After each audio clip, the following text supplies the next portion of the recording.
Welcome to the Trophyz and Medalz podcast, where we discuss sports, fashion, music, and entertainment. Where trophies are temporary and medals are forever. What side are you on?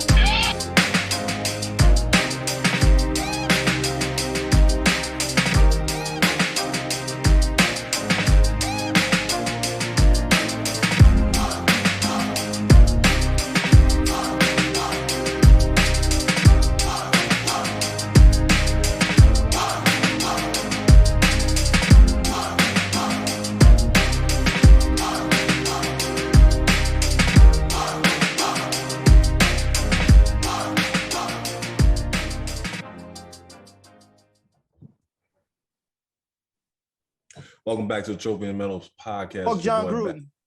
Damn. We got to put that on the list. Thank you. That's who I was missing. So I was looking at Urban name. I was like, there's something I'm missing. Gruden. As I was saying, welcome to the Trophyz and Medalz podcast. It's your boy Batman with the Eptide crew. We got loud ass Eptide King, Twin, Tony Love, and Jimmy in the building. What's good, fellas? What's happening? Maintaining. Who that? Oh shit! Sure. Yeah. Oh, Stone. No, the other twin, Saints fan twin. Oh, the other one. Oh, well, who that? He want to take Minnesota shots. Yeah, he thought he was gonna be able to slip one in. Yeah, he want to take. You still can take a shot. Go ahead, bro. Yeah, he want to be actually live on here. You want to be on live on here, take the shot. Because he's been on the past couple of times. Oh, all right. He was looking stressful. I can pass on the message for you. Yeah, but look, go put on a purple shirt and pretend to be him. We can do that. All right, I can do that. Looking like a Q. Yeah. But a lot to cover today. Basketball season about to start up. We got a couple things there. The Nets are looking. I guess they're saying they're accepting the fact Kyrie's not going to play home games. They've already given out. They're giving up on the flat earth king. That's all we're going to say. They're giving up on the flat earth king. Yeah. That still the Simmons, no moves there. Get that man out of town. The Suns are surprisingly not close to an extension with DeAndre Ayton. I don't know what the fuck they're doing. They may be doing Sun shit like they normally do. Bama took an L to Texas A&M, as previously discussed. The SEC ain't scared of Bama. Got the Fury and Wilder fight, and a controversial guest that was with the St. Aug band. But first thing first, NFL. Let's start with Urban Meyers, since that's kind of started when it was off last week. So last game. You mean LSU new head coach? Right. Strong possibility. So after their last game, they took an L on Thursday night. He decided he ain't flying back with the team, decided to stay in Ohio, go to his restaurant/bar, got caught slipping. You know what I'm saying? Having a young Teneroni, got caught slipping in his own club. Bang. What? Something looked like it was going down. He had the finger in there. One of the angles. Look, two in the pink, one in the stink. So he had the fingers going on in there. Yeah, he was doing some type of work. So my thing is that ain't the biggest part of it. Like, it's the fact what you did. Like, you just like, all right, I ain't gonna fly home with y'all. Y'all go handle that. I'm gonna chill.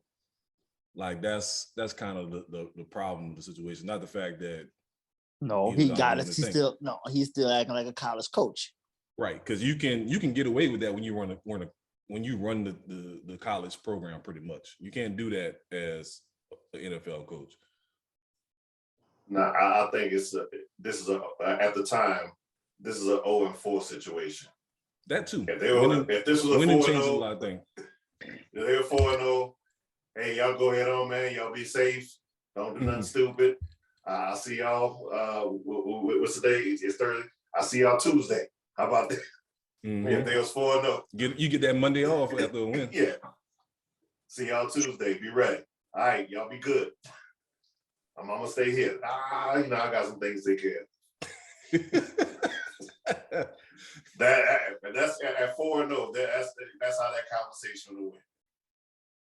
You can't be taking no days off for the side chick when you offer. And you already was on the hot seat for other shit. You know what I'm saying? With the trainer, the whole, well, if they're not vaccinated, we look at that as far as who we making cuts for. His bad attitude after losing preseason games. Tim Tebow.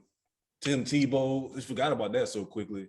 So, like you said, it's a combination of things that piled up. Who the fuck cares about Urban Myers? Let's get the fuck on over this shit. Who gives a fuck? Let's go and get fired. Typical Miami fan.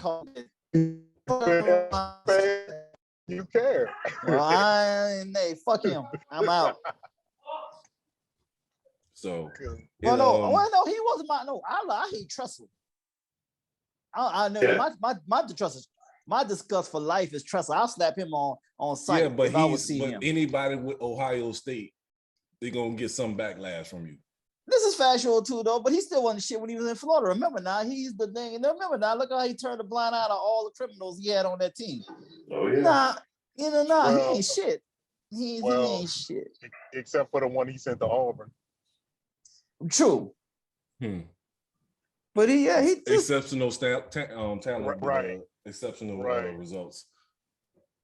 Okay, real quick side note: what the hell is wrong with Tavon Diggs for the Cowgirls? This dude is highly disrespectful. Yeah, what's wrong with him? You talking about locking up everybody? He just got another pick. Yeah, I need him to relax. Hey man, that man trying to be great. In these streets in another week. Nah, man, I gotta do with these people in the city. This dude wilding. Hey, another Alabama. Yeah, we'll get to them in a second. Well, anyway, I just had to say that real quick. I'm like, God damn, he wild. Another one. But Urban, I don't know. I think he ain't gonna lose his money. We'll put it like that. So he ain't gonna resign. That's one thing. That's why they was having all these meetings trying to figure out what kind of clause we can use against him not to pay him. Yeah, they were trying to do just cause, try to keep that money and kick him out the door. So I'm pretty sure we got a 4-year, 5-year deal, something like that. 4-year deal. What's up? Gotcha, bitch. Right. Hey, because like immediately you having issues with him right off the bat. Like he wasn't even into the preseason games yet when it was questioning a lot of shit he was doing. So, your boy, the owner once again got bit in the ass around here trying to sell tickets, and it came with a price. He figured since he coached at the University of Florida, and Jacksonville ain't that far from the University of Florida. He thought the name. Now he went with a college name though. He didn't really went with not even like a young coach name in college that's this coming an old up. Man stuck in you went ways. With old, that's like he every time he starts losing, he has a health ailment. There's a pattern here. I got a question. You gotta spend time with the family. Right. I got a question. Who was the last coach to coach college ball and then coach an NFL team and had an actual winning season? Carroll. Probably Pete Carroll. Pete Carroll. Yeah, Pete Carroll. But it was also like his second time around in the NFL. This is true. That's true. Yeah, but like as far as first time, first time as an NFL coach, then he went to college, and then he did his illegal stuff in college, and then he built up a name, and then came back to the NFL and actually succeeded. Now your boy is on the cusp right now. He's on that line from Arizona right now. Cliffsbury, Cliffsbury, like he didn't even have a winning record in college, but he's kind of still dancing around doing a little something right now in the league. But overall, that days is over. Jimmy, everybody can't depend on Jimmy, okay? Like you ain't gonna get that Jimmy world or what Jimmy pulled off. That just ain't gonna happen. Yeah, I guess my whole take on the whole thing is, Urban Meyer. I mean, hey man, bless your ministry. I mean, I guess any coach could have been in that predicament. But my feeling is, I just feel like coaches who coach in the college may need to be an assistant coach before they're a head coach. Yeah. You know? This You is gotta my learn because it's an adjustment. It's an adjustment from the college game, not just from the playing on the field. It's right. talking to the players. Like you, in college, you got their scholarship dangling on a thread. So like anything that they go against you, you can say, "Well, I'm gonna pull your scholarship." You can't do that in the NFL. Well, I'm gonna say this: unless you was already a pro in the league, and then you went to college and coach, I can see you still could be able to make the transition. Yeah, but be an assistant thing too. I mean, if you're a tactician, if you're a master tactician, you can it transfers. Adjust. It will translate. You can adjust, and that's why you seeing Kingsbury having the success now that he has the pieces he want in place, and look at how that offense is taking off. You see, I didn't think Matt Rule would be competitive at all. But, I ain't gonna lie, that nigga spotted the shit out of me right now too. You are correct. So remember, you brought your boy though. You brought your boy from LSU. Joe Brady. Yeah, so that's helping out tremendous with the play caller. So I think in NFL, it's more tactician. That's a problem that Urban Meyer is saying. Because he's a CEO coach. I'm gonna bring in the best assistants. I'm gonna recruit everybody in here, and that's how I'm gonna get things done. Yeah. Well, to Anthony's point, then I guess why these coaches are having such a hard time in the league now? Well, and that's my point, because with college, you basically, unless you're someone who actually is a play caller, like someone who comes up with stuff, all you really got to do is recruit. Right? Like if you can recruit and you can bring in the talent will overshadow whatever you doing. You doing, because they're gonna make something happen. In the NFL, you got a draft. Yeah, in the NFL, everybody got talent. Right. Yeah. Everybody's got talent. Like everybody. Remember when Vic was in college? Vic said they only ran at Virginia Tech. They only ran 7 plays. Right. Yeah. And you can get away with it, right? You can have you got Vic. Yeah. But that's why I said Jimmy Johnson was a different beast, because look, when he was there with the Cowboys, he only had 4 running plays. Because he had the talent. But remember, he had like 35 picks. Right. And he took no talent. Right. He did, and he used all, but he knew the eye for talent. See, that's that. So basically, that's he had a blank check. He had a blank check. Right. Right. And he has that ignorant put off the state of mind. He know ignorance and talent at the same time. And he know how to make it work and keep them in check. So that's a skill set too, though. True. Keep your troublemakers in check. Now, Urban Myers, we see why he had the insane asylum crew, because this motherfucker ain't rap tight. How you up in the club and how you get on your own ball get busted? I mean, your decision making skills are just as bad as your players. So it takes one to know one. Yeah, but Jacksonville was already. I'm sorry. Go ahead, Jim. No, go ahead. And then on the flip side, maybe these college coaches, who has this great resume and respect of the players and what have you, and have all this experience. Maybe they're just not cut out for the league. Maybe the college ball is just where they need to stay, and that's okay. I mean, shit, you got coaches who didn't coach in college, who somehow managed to be on an NFL team, and then they get their shot, and they still fuck up. So I guess it's just one of those things where I guess either you got it or you don't, right? Yeah. Bottom line. It ain't nothing wrong, because the college coaches are getting paid now too. Like you said, if everybody wants to be NFL coach. If it don't work, hey, it don't work. Let me go back to college. I can still get my $5 million, $6 million, $8 million a year. So hey, look, Nick, all 4 Nick Saban houses look good on that water. See, here's that. You know what I'm saying? Well, look, he Coach get commercials K, that real coaches, Coach did, yeah. Right. So that's what I'm saying. Like, It ain't wrong with being king of the hill in college, rather than around here thinking you're gonna go in the NFL and be somebody. Nick knew his role, and he knew like I'm better at convincing these kids to come to my school, do their thing, and then especially if you go to one of the top schools. That's why, like, I don't understand why the University of Texas has not around here got that right coach yet. They keep going for these so-called, I guess, high-profile offensive coordinators that don't pan out to really be nothing, really, because they don't have the recruiting ability, or they have the X's and O's skill set, but they don't know how to recruit. Yeah. Nah, I think with Texas' problem, they got too many hands in the cookie jar. That's too. Yeah. That's not a good call. Them boosters, like you got 2 national championships to your credit in your school history. I see the appeal. It's the biggest school in the state, but it has to be a one-man show. Yeah, and nobody's been and they messed it up with Mac Brown being there. Like that was right there their golden egg that they screwed it up and not let Mac do what he do. Because Mac can recruit. Mac got gift the gab.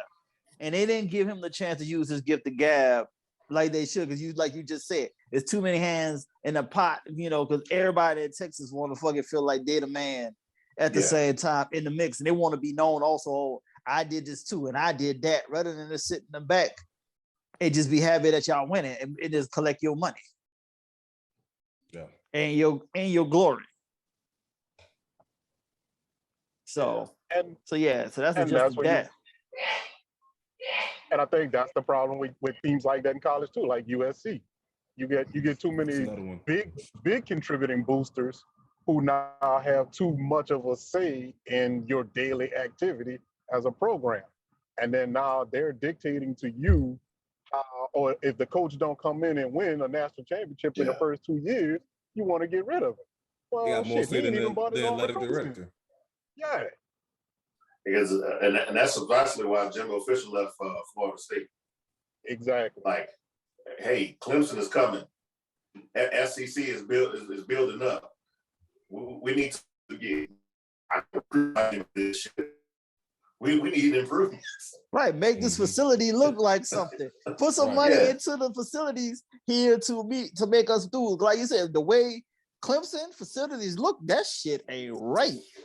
Like, I can't get mad at no kid walk up in there and look at that shit and say, oh, I'm going to Clemson. Fuck all this. Everybody got PlayStation 5s at their locker room. Yes, like, how can you stop?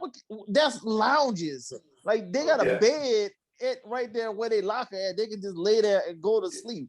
Yeah, unless you got the beds too. Yeah, like, you can't knock that and just lay back and chill and be comfortable like that. It's a different energy. What's them little pods that be on the airplane? The little what? The little pods that be on the airplane. Everybody got their own little room. They had that little room. You could close it up. The little suite. Yeah, they can close it up and everything, and you just comfortably lay there. You got your own privacy. Nobody can see you on the side. You close your door. You just lay back and you chill. And that's how they lockers are looking. Yeah. So sometimes you go to certain schools, you may not even like half of the cats you play with. Guess what? You get in that little locker, you'll close that shit up and relax. Fuck you, nigga. I'm going to my locker. Yeah, exactly. Yeah, you don't even got to, like you said, you don't even got to deal with half of the cats. You sitting there putting the mask on. Your zang on. Yeah, it's true. Well, slam your door real hard as you walk in. Right. So like you said, it's levels. So like you said, the Urban Meyer shit, he still has that college mentality. He's still coming here with the college attitude and thinking he's entitled or he can do whatever he wants. But this NFL is a different animal now. Yeah. You have to actually be professional 24/7. There's no off days. The cameras are always on you. There's no off days. Like the schools will cover up your foul shit that you do more than the NFL ain't covering up your foul shit. You gonna get exposed. Yeah. College, they will expose you. They'll be, as college will cover you. They'll be like, oh, wait, hey, oh, we ain't about to mess with that coach. Seen this with coach. Let coach do his thing. Let him relax. We can get ready for the next. So here's my thing about that. Because even right off of the edge of what you're saying, like where colleges will cover it up. I'm wondering if, because like you said, it was 4-0. If they were 4-0, you wouldn't notice. Right. So I'm wondering now if Jacksonville allow that video to be shown as yes. a way no doubt. to be like, No doubt. yeah, let's Remember just. they saw that from because- preseason and preseason in the Right. game in practice. They're like, we might have fucked up. Oh, we done fucked up. Hey, we gotta figure out a way to get this nigga out of here without having to pay him the next couple of more years after this. So they try to find a way to void that contract, misconduct, behavior, and things like that, and then kind of go from there. Shad Khan probably there at 8:00. Hey, let me holler at Urban before I go. Like, where Urban at? Oh, he gone. What the fuck you mean he gone? Sounds like he ain't get on the plane. Well, this is my last thing I'm gonna say about this topic, but it sounds like to me the man needs to take some time away from football. But he's done that multiple times. He's done this multiple times. That's been the MO, man. That's his MO. When things don't go his way, he checks out. And then he goes to another team after for health issues. I need to spend more time. I've been absent with my family and everything. Yeah. It's time for the man to retire. Yes. There you go. It is time for him to just, be an analyst. That he only could do this for a couple, few months out of the year, just be an analyst and call it a day. But he don't. His passion for this is gone now. USC is calling. Yeah, and sometimes there's nothing wrong with that. Yeah. So, but let's move on. We talked enough about Jacksonville. I guess on them after that, Titans won. We ain't look good, but we won. I think we won by 20 against them. But this is the other part. Last thing I want to say about Urban. Why did he throw I got one more thing. Trevor Lawrence underneath the bus too? Didn't he say something about Trevor Lawrence like bachelor party or some shit like that in the press conference? Yeah, he told him be careful the bachelor party because he was getting married. Like, why even say that? Just because that's the shit he would do. Yep. And Batman, to your point, because I was gonna say one more thing too. I actually feel sorry for Trevor Lawrence. Oh yeah. I really do. I think he will get he's gonna get the end of this. He's gonna get the bad end of this deal, like for real. That guy, he's so talented, and for him to be under a leadership such as Meyers, man, I'm sorry, man, but I'm gonna pray for both of them. See, and that's why I don't blame Eli Manning for doing what he did. Yep. Yeah. Like, if the situation ain't right for you, that can mess up your whole career. You're gonna be Vince Young. Yep. And that's why, what's your boy with the Texans? David Carr. David Carr. Yeah. David Carr. Yeah, but like you said, that's the luxury of having a daddy named Archie Manning to say, nah, nigga, you ain't about to go through what I went through with the Saints. I seen this movie before. I seen this before. And then like the Chargers doggone ownership ain't about helping their peoples either. He like, nah, we ain't about to do the San Diego shit. Nah, we out. You need this. It's gonna be okay. Trust me, they ain't gonna be mad at you for ever being the bad guy. Cause I take you a Manning. We Teflon in these streets out here in the NFL. So just go ahead on. Let's just say we ain't going there. We ain't gonna sign with you, and it's gonna move on to the next spot. Hey, Pro Bowl's nice, but we gonna win rings this generation. Yeah. Yeah. We gonna win. And Trevor probably should have pulled that same card too, though. He definitely probably should have just did that. But what his choices would have been like with the Jets? Like it had to have been somebody like Atlanta or somebody like that would have had a chance. San Francisco. It'd have to be like just do something where a team that was willing to try to trade up a lot to get to you. But like you said, you still could have put the energy out there and say, hey, there's two teams I ain't going to at all on God's green earth. And they both is in Jacksonville and the Jets. Other than that, I'm open-minded. You got me anywhere else, but I'm not going to these two spots. Who that was that traded out of one of the top spots to go down and then traded back in? I think to like the Niners. That was the Niners. Yeah. See, like the Niners could have, if they had stayed where they at, they could have taken. Right.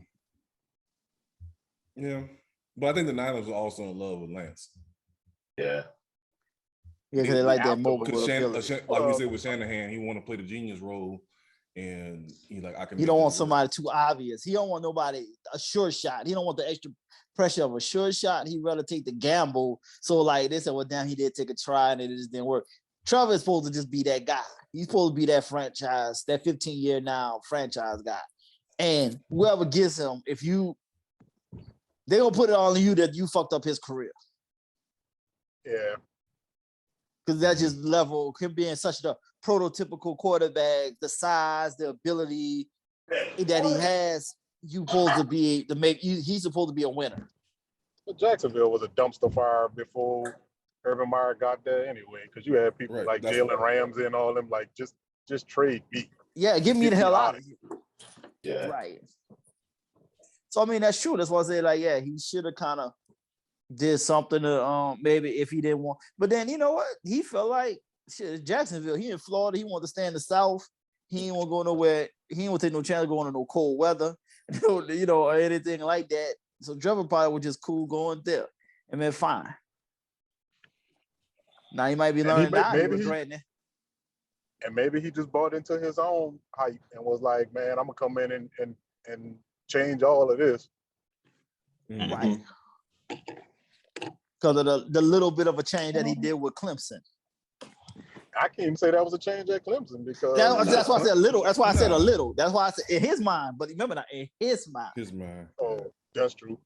You know, you make sense. yeah. That's what I'm saying. In his mind, he thinking he did something, but we know up in reality, it was all, you know, we know it was your boy, but it's just the coach. But you know, he just thinking it was him. What I was gonna say. Enough of Urban. We got 5 minutes on this segment. Let's talk about Saquon Barkley again getting injured, which looks like it's going to, from the picture, looks like it's going to be a second. He gone for the next 6 games. Gone. That great foot on that ankle is great foot / softball. Yeah. He out for a hot minute. As a person that has some severe injuries, that ankle injuries, that shit look bad. I feel like he's suffering from the Bo Jackson syndrome. Yes. Where it's like you just so muscular and so built that you're actually hurting your own self every time you play. Because everything he does is what force. And that should not be, and it should, you're not supposed to have, you're supposed to have a little bit of quickness with strength. You're supposed to be strength, nigga, not force, nigga. That's a different that was a non-contact injury. The play was over. But he's so big and heavy, nigga. That fucking the weight. And the Cowboys, it was nothing happened though. Nigga, that ankle said, I can't carry all of that calf muscle and thigh muscle, nigga. I am weary. I can't carry that. It said, I'm out. You said he too strong for his own good, huh, bro? Yeah, sometimes you can be actually too strong for your own good, dude. Like, that's real. Like some baby Huey shit. Yeah, shit. You know, he's the muscle version of Steph Curry. Nigga. He said he hit the gym too damn hard. It just ain't about generics. That's just generically how he's built. Yeah. No, I would like to see pictures of him in high school because I felt like he wasn't always this big. Like he had to just have some type of growth spurt, like ridiculous. Because like with Derrick Henry, like Henry looked like he always been big since every footage I've seen. He's always been big. Definitely big. Yeah. But Saquon looked like he earned every inch of those them muscles. That's that Penn State training. You ain't got nothing to do but lift weights when it starts snowing. Lift weights and run through your life. Right. Yeah, he from the New York area and stuff, and it's a different energy, man. He ain't used to that just consistently working out and all that. It's just a different, Yeah. You probably hype for leg day. Right. Everybody else dreading. He up in here clapping and screaming. Woo! Yeah. Leg day. Yeah, but there ain't no such thing as ankle day because that ankle said I can't hold none of this shit. Man. Yeah, that ankle said, and he was just starting to look right the past 2 weeks too. Like he was just getting back in the form, yeah. catching passes, running the ball, goal line situations, whatever. That's what I just said. Yeah, I just said something about this stadium here with the Cowboys today. It's been the turf the turf monster been getting everybody today in this game. So everybody been getting hurt today up here in Cowboy Stadium. So it's just one of those days too, though. Yeah. All right, let's take a quick break. We can come back. We can talk about the Washington football team trainer getting these Fed charges or Fed investigations, and we'll do a quick run through of the early games today. Fuck Gruden. More to come on Gruden. I need more information on Gruden before we talk about him. Fuck Gruden. Different take. I got a different take. What? On what? On the whole Gruden situation. You talking about that email? Yeah. Oh, well, I gotta hear this shit. All right, we'll come back with that. Oh, okay, all right. All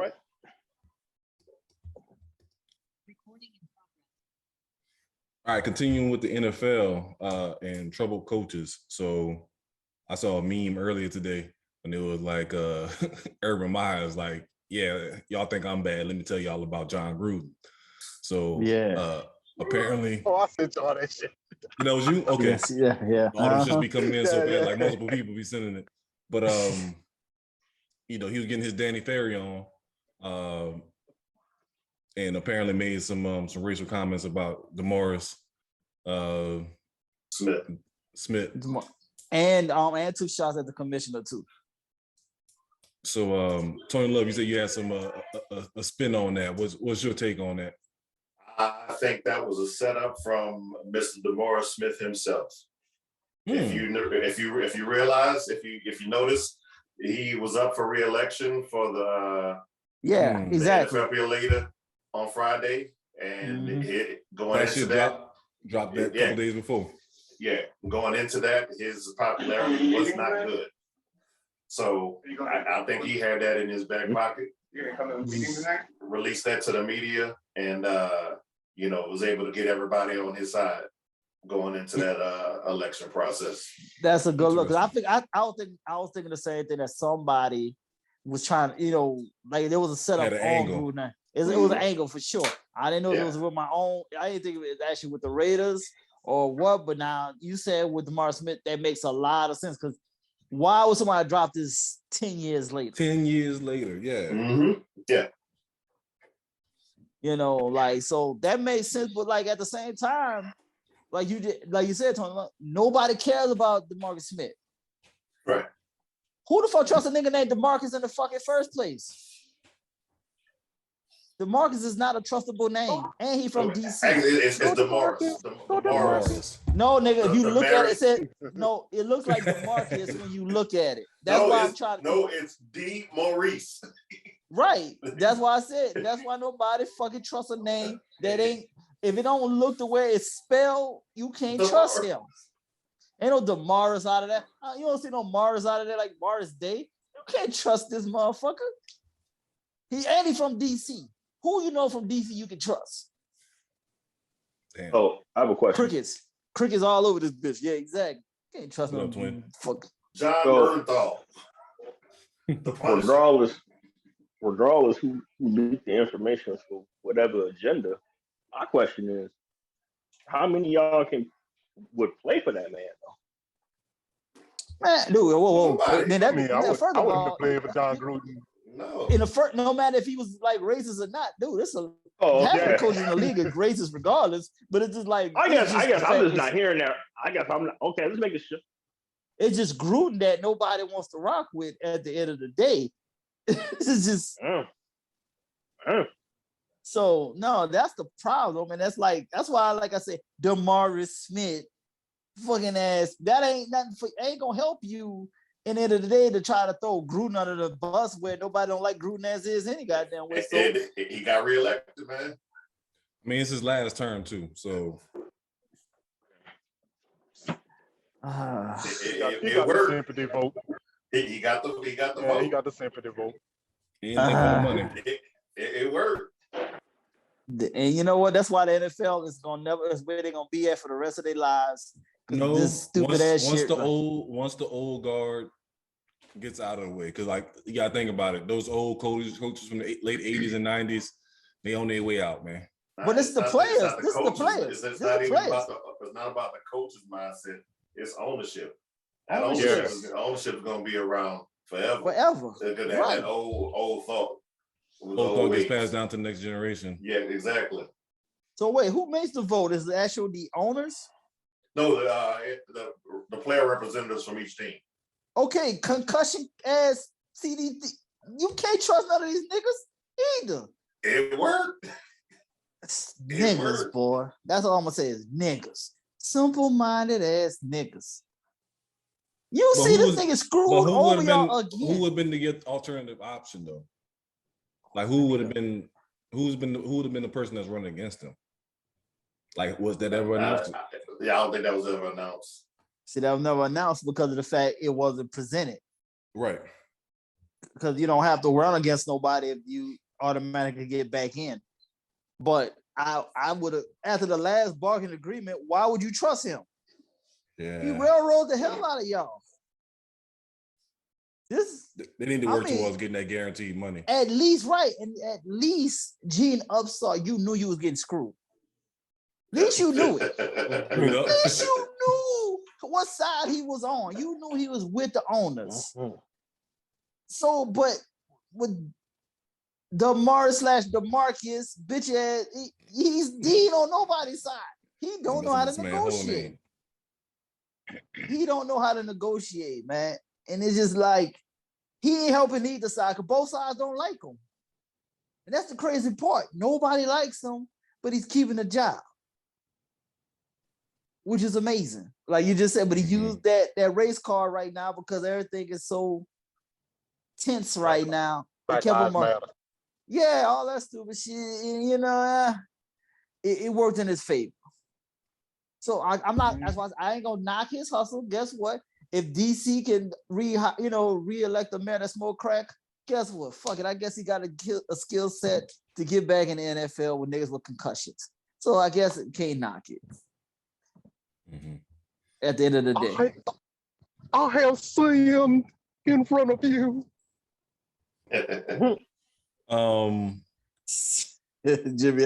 Jimmy Swagger is fine as nigga. The more troubles for I guess leaders in NFL. So Washington football team, I know we talked about this like 2 weeks ago when this first came up. So the DEA raided the Washington football team facilities. What was the trainer name? What was his name? I didn't catch his name. I got his name right. I got it right here. Doug Quan. He was with the Panthers with Ron Rivera. Now he's with the Washington football team. So they put him on leave while it's under investigation. The first thing I heard when I hear the feds was involved, like it's either sex or drug related. So clearly we see this drug related. I'm guessing this is around steroids. It has to be, or pain pills. Or the pain pills. Oxy, under the table. You know, some under the table. Yeah. Oxy selling. Not going through the proper protocols or whatever the case may be. So, I mean, honestly, this could be almost any team in the NFL. The way they be feeding these players pills, trying to get them on the field. Saints got hit on it a couple of years ago. So but this is the Washington football team that's been on the hot seat on everything as of lately. Yeah. So we're gonna get you on one of these. I think they just determined to do whatever they can do to get Snyder out of there to sell the team. And that's what it is. They're trying to get that owner the fuck up out of there. You're gonna sell this one way or another. Mm-hmm. We're gonna bring all the heat. That's what it says. That's gonna be hard to do because he turns a profit. $100 million. That's what them owners. That's what them owners all they worry about. But I think I think it's actual shareholders that's trying to do this though. They're trying to get rid of them because they feel like they're missing out on more money, but for not putting.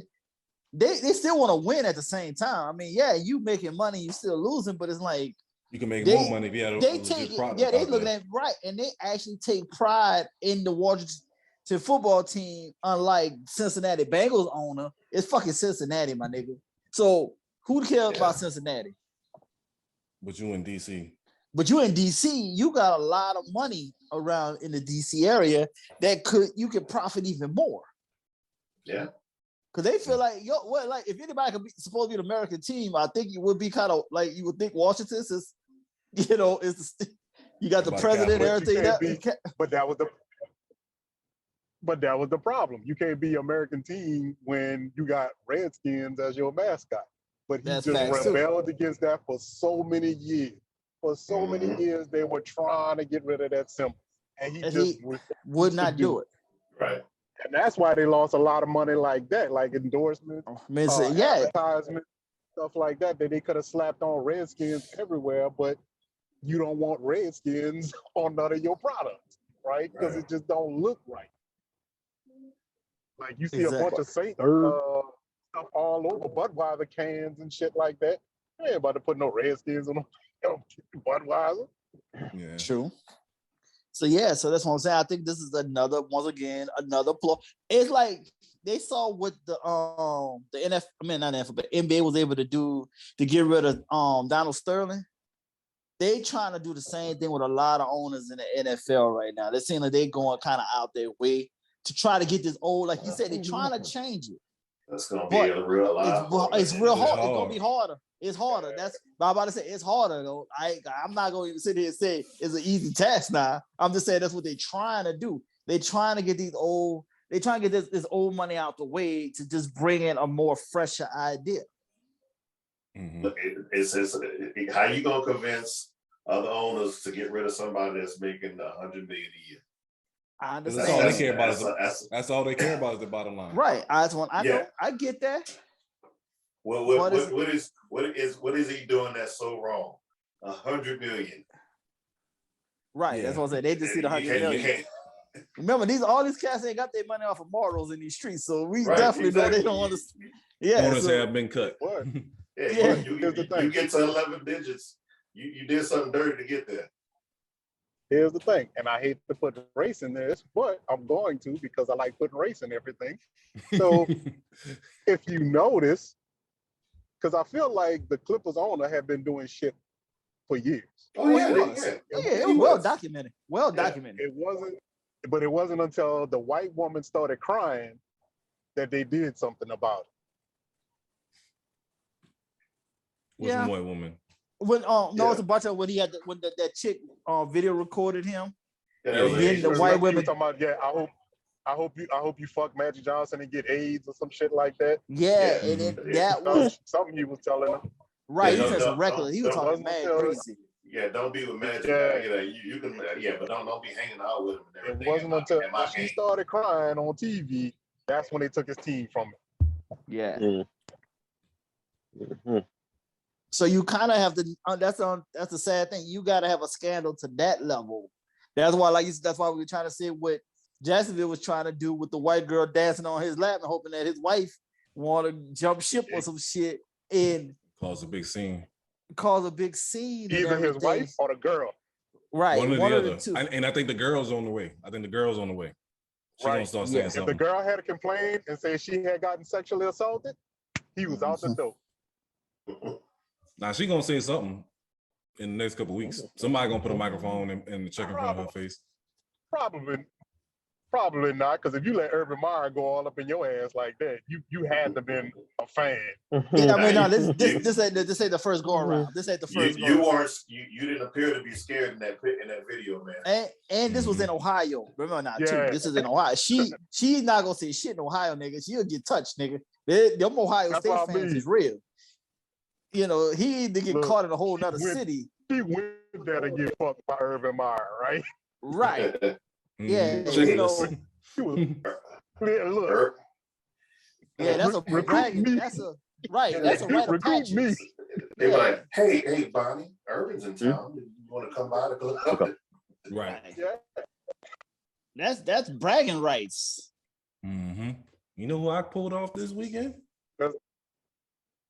Look, that's like that scene in Player Club. Ooh, girl, they got money out there. Hit that button. Yeah. Guess who finger banged me in front of everybody in this club? Exactly. So Yeah, so now that's just once again another catch of like nothing gonna happen out of this. I mean, the guy probably will get fired, of course, and they'll keep it moving. But they definitely trying to get rid of some people, but they're just not going about the right way of getting rid of people. That's the problem. They're trying to do it legally, and it's hard to do that legally. Yeah, very, very, very hard. You need at least a minimum of 9 months thing to get somebody some hard evidence at that level. Yeah, hard evidence. Right. I hope. Right. Well, I hope the team that checked out on Gruden then, since the motherfuckers lost to the fucking Bears at home. Bastards. So on that note, yeah, let's go through these games right quick. Let's do a quick go through. So like he just said, Bears 20-9 over the Raiders. The Raiders still 3-1. I mean, no, 3-2. 3-2 now. 3-2. Mm-hmm. Okay, but wasn't you the one that's saying it's preseason? You want to be 500 after the first month? Yeah, but then you lose to the fucking Bears, nigga, with a rookie quarterback and your star running back is out. It's preseason. And this is week 5. Week 5. No, this is week 5. Preseason over. Week 5. It's week 5 now. So this is the season. This is how you start off losing to the Bears.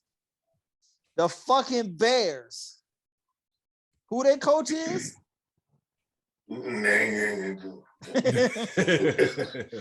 Somebody that might be out here soon. Yeah, you trying to tell me Gruden could outcoach that dude? Man, get the fuck out of here. Damn. Let's see. Next up for games that was completed, Packers went overtime against the Bengals. Oh my God.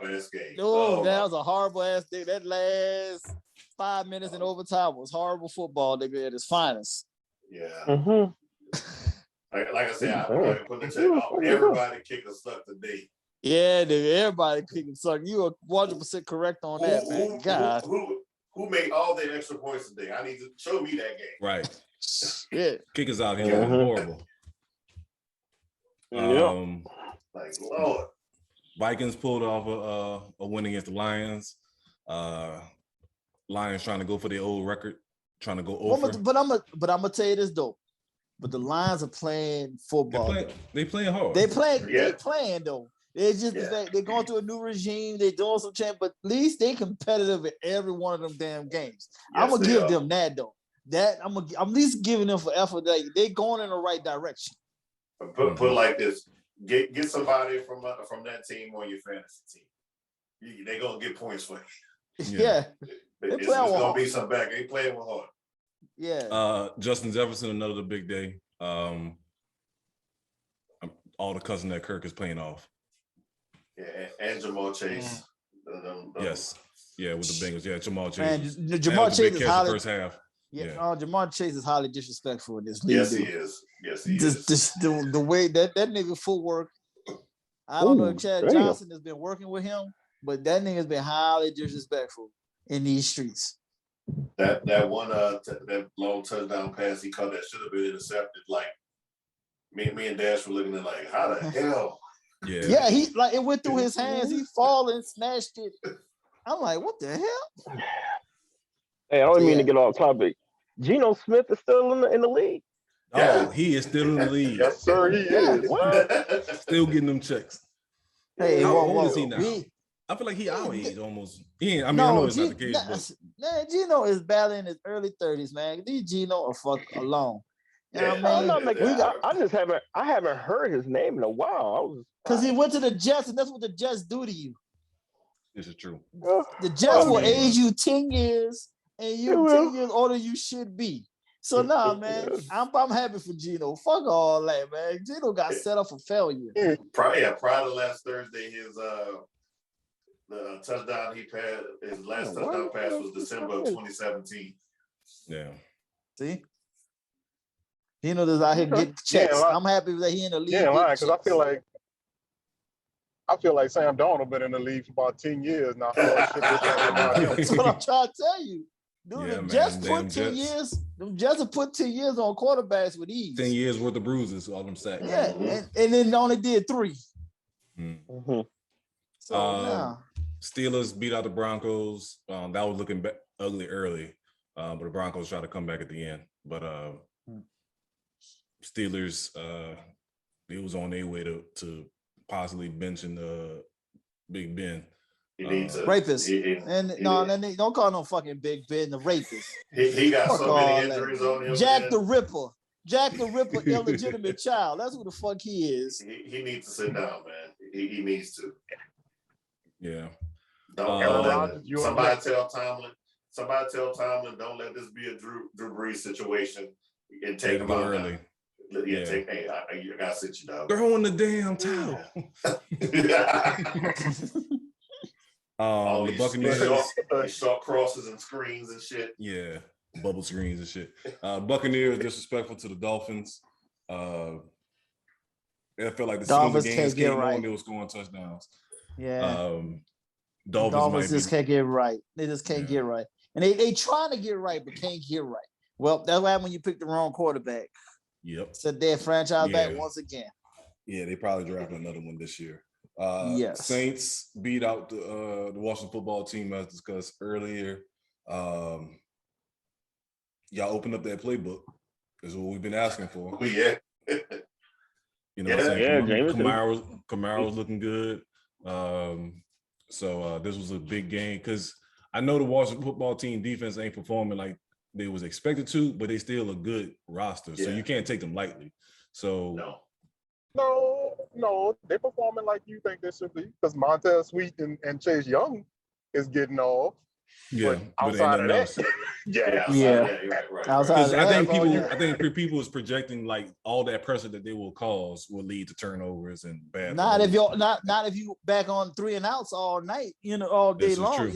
You're gonna get tired. Yeah. So that's going and that ain't gonna help you work out. That's not gonna help out. Oh wait, speaking of Miami, real quick, should Miami make that trade for Deshaun Watson? Hell yeah. Yes. You might as well do it now. Get his little 8-game suspension out the way and come back next year. You're gonna have a high draft pick. Do they have their draft pick next year? They may not have it, knowing them. They may not have one. They may have one. No, they should because they gave one because they got one last year when they gave away San Fran. No, for Pittsburgh. Fitzpatrick. Fitzpatrick. It was for makeup. Yeah. But you come back with Deshaun and you start from scratch next year. Go ahead and make that trade now. Get those suspension days out the way and build from there because the price should be a little bit lower than what they was asking for before. So either way, I still give them the trade what they've been asking for. What I liked about Pittsburgh should do that, truth be told. What you say, Twin? No, I said what I liked about that Saints Washington game. I mean, Jameis Winston, he got kind of rattled at the beginning, but I mean, I look, I got to take my hats off to him today. He stayed with it though. He's improving every game. What? No, go ahead, finish. Wasn't a perfect game. I mean, the man threw for 305 yards, 15 for 30. But I mean, look, he stayed with it though, and true champions stay with it. I know it's early. Whoa, he ain't no true champion now. No, don't get beside ourselves. But he's doing something. He's doing something. Florida State win was a true. That was a good. I'm just fuck saying. Florida State. Y'all know I'm a Hurricane fan. Fuck Florida State. I got it. Fucking Florida State. Look at the person who's advocating for Florida State to be taken serious, right? Yeah, exactly. This the guy. I'm talking about in regards to a championship. That's all I'm saying. You've been ragging Florida State for the past 6 months now. In regards to a championship. You lost credibility, nigga. You got no credibility in that championship game. Look, all I'm saying is, I done shitted on Winston, so I gotta give credit where credit is due. The man stayed with it. They won the game. That's it. Yeah. Rents do every Sunday. We ain't trying to hit shit for total love right now. I know it's early though, but looking at their rapport with each other during the game, I don't think he keeps him. Keeps Jameis. Keep who? I don't think Peyton keeps Jameis Winston. But what is his option? You mean after the season? After the season. I'm seeing something better out there. Right. Maybe trade. You know what? You know what? Well, you know what? I'm gonna tell you this now, and I'm gonna say this, and as you see, I'm rubbing my forehead. I swear to fucking God, if y'all motherfuckers go get the Deshaun Watson, I fucking hate y'all with everything on God's green earth. I'm gonna tell you this right, motherfucker. Because I'm gonna tell you, you know that's a city that will forget all that nigga sins with grace, nigga. Because they're gonna be like, wait, all that niggas wanted was a dick rub? Y'all ain't shit, nigga. We got bitches for that. Exactly. We got bitches for that. Hey, reason of the brace, we got you. We got you on the days all day. Boy. Yeah, I'm gonna tell you this right now. Y'all niggas that will forgive some shit like that without any even that exist. Boy, y'all will act like who the fuck is y'all? Y'all will curse people out. Exactly. So Anthony, I'll say this. I agree with you to a certain point, but I can tell Saul patience is growing pretty fast. Exactly. I agree with you. I agree with you on that. Hey, we winning, but we ain't I know. Yup. Them lips, bro. Them lips still tight. even after they score, them lips still tight, bro. Oh, I saw it in the New England game when he threw that ball up in market. Callaway, got that shit, and he was like, and he came in. Don't do that shit again. Mother, don't do that shit again. Don't do that shit again. Ain't impressed at all. Ain't impressed. Who that, baby? Who that? What's it called? So we got a couple minutes left on this segment. So Eagles, Panthers. Wow. Eagles came back and won. I had this question marked earlier today. Are the Panthers for real?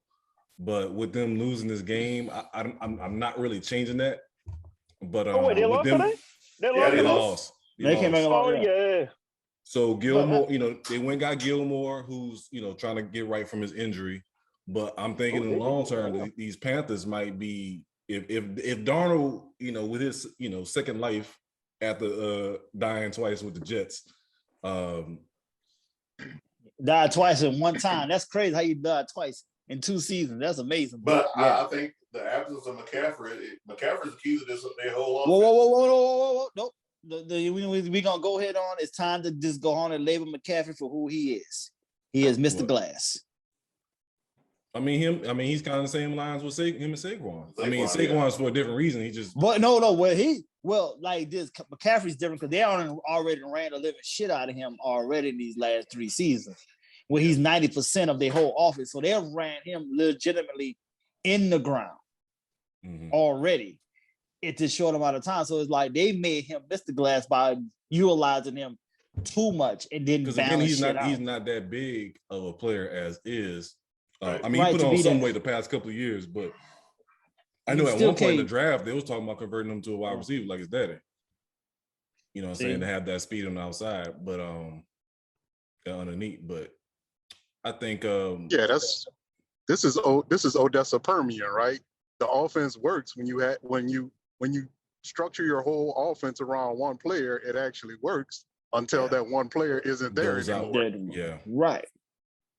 Yeah.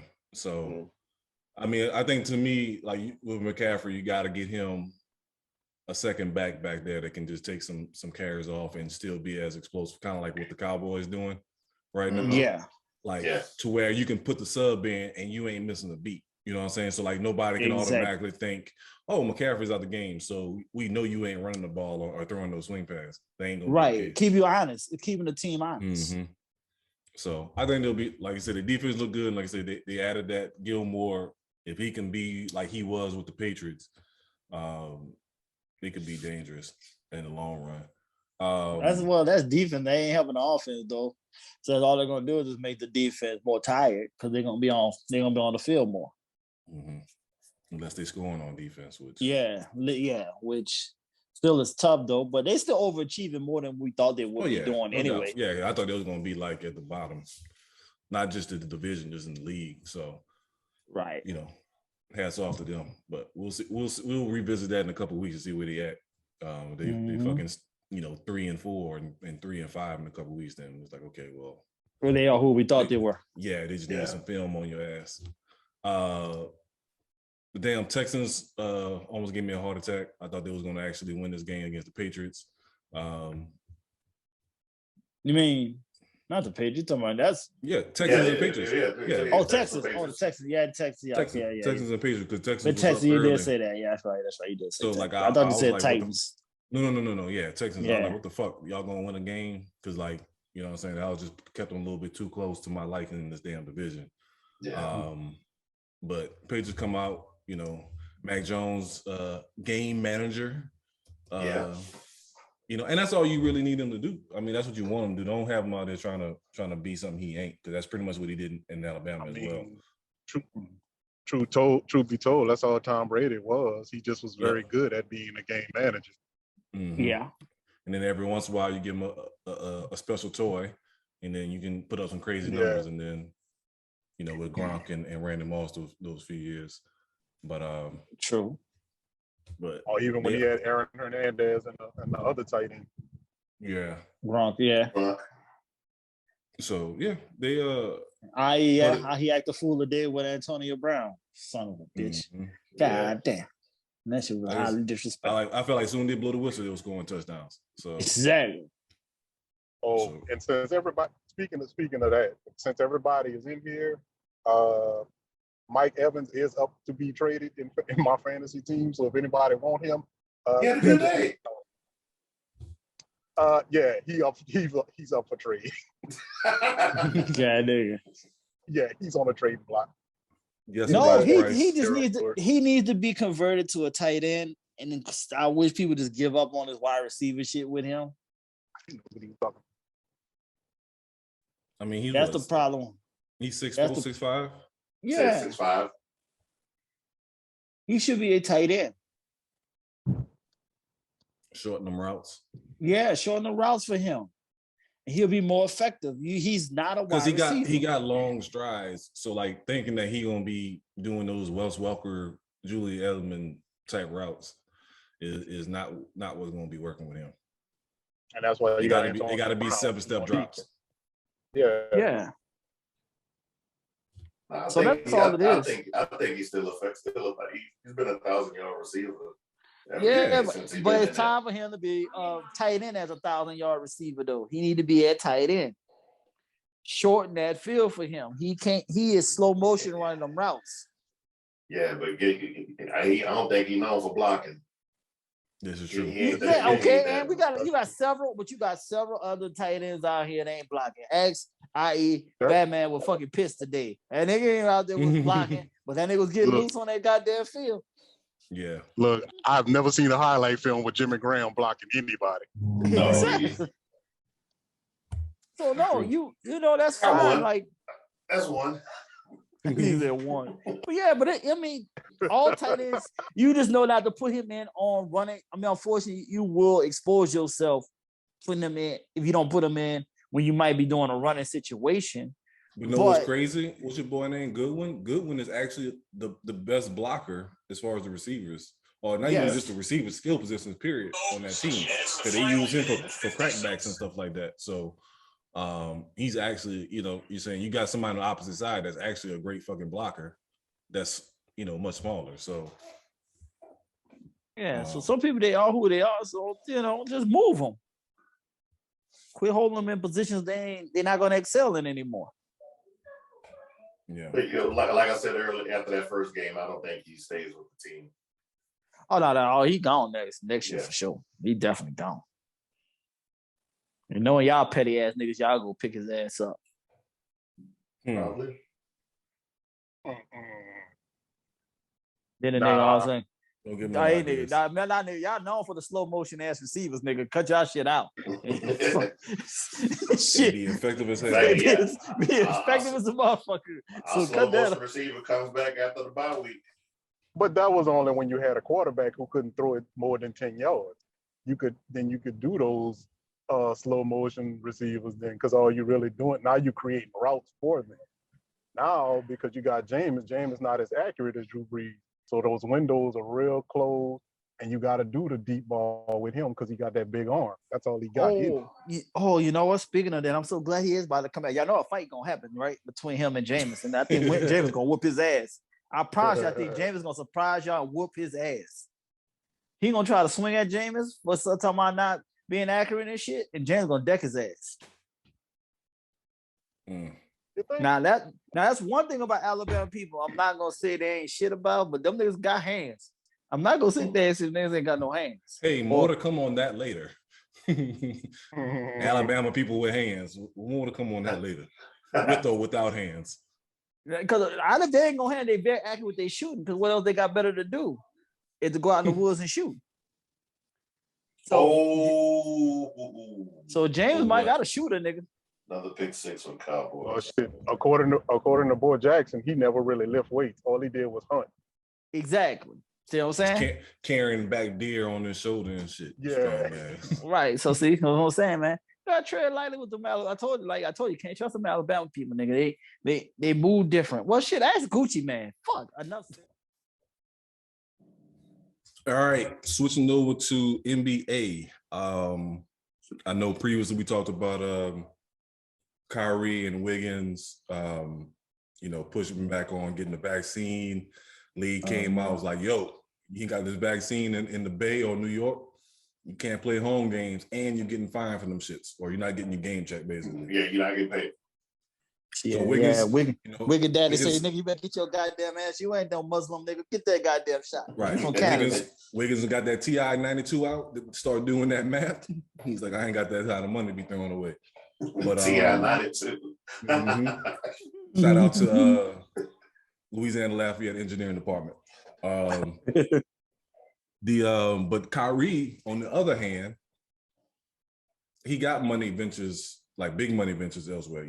At one point he had the top selling shoe, he had a couple movies, whatever. He's still holding his ground strong, right? Who cares about Kyrie? Get your ass on. No. Listen there. If you really believe in what you say, I want you to stand by it regardless of the money, like Ali did. Yeah. So if that's what he want to do, I'm down for it. But if you change your mind behind the money, that let me know that this really wasn't your true stance. You were just out here throwing shit against the wall and seeing what stick. Yeah, that's true. Like I said, but nobody shouldn't have been shot with Kyrie because he thinks the world is flat anyway. So why would we think any less of him for thinking to be as strong about this? So I don't knock him neither. If that's your thing, do your thing. But I'm just at the end of the day, I'm just tired of hearing about Kyrie though. Mm-hmm. But I also have to question if it makes it hard to question, let me say that, if it's about the money or not. Because like you said, he's getting money from somewhere, from other places. So depending on how much you're getting from these other places, you might not even give a shit about your game check, especially since it's just the home games. Right. So it's kind of that iffy area. Like, I don't know. Because if you're just missing home games, that's still basically like $20 million a year you're getting. Yeah. Yeah. That's still a lot. Don't get me wrong, $20 million for me.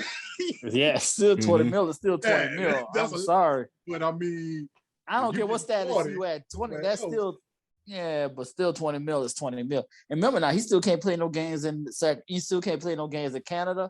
He still can't play no games New York, in the Bay, Madison Square. Square Garden. Yeah, so he's still. So that's that check is even smaller. Smaller, right? So it's still, and even Cuban said he in Dallas, like the fans can't come in if they're not vaccinated. So I guess they're gonna stand for players too here in Dallas. So that's another city. So that's still a lot of cities. You out here saying you ain't playing no games. You got to be vaccinated. Wait, no, I take that back. New Orleans, you either have to be vaccinated or you had to have a test within so many hours or whatever. 3 days or something like that. TD ain't playing. Yeah, so phase 4. So, exactly. So so he's basically once again doing what he do Kyrie way. Like he just sitting out anyway. I don't even think he loves basketball no more. Now that's what I was getting to. So apparently, like, and that's the thing. If he feels his calling is elsewhere, in the community and doing those things, I get it. But you can't toe the line, you know what I'm saying, and make it do it. I'm just doing it for convenience. Like I'm doing it because it's going to bring me popularity or whatever the case may be. But if you really want to do, like Maya Moore, you know what I'm saying? She left the game.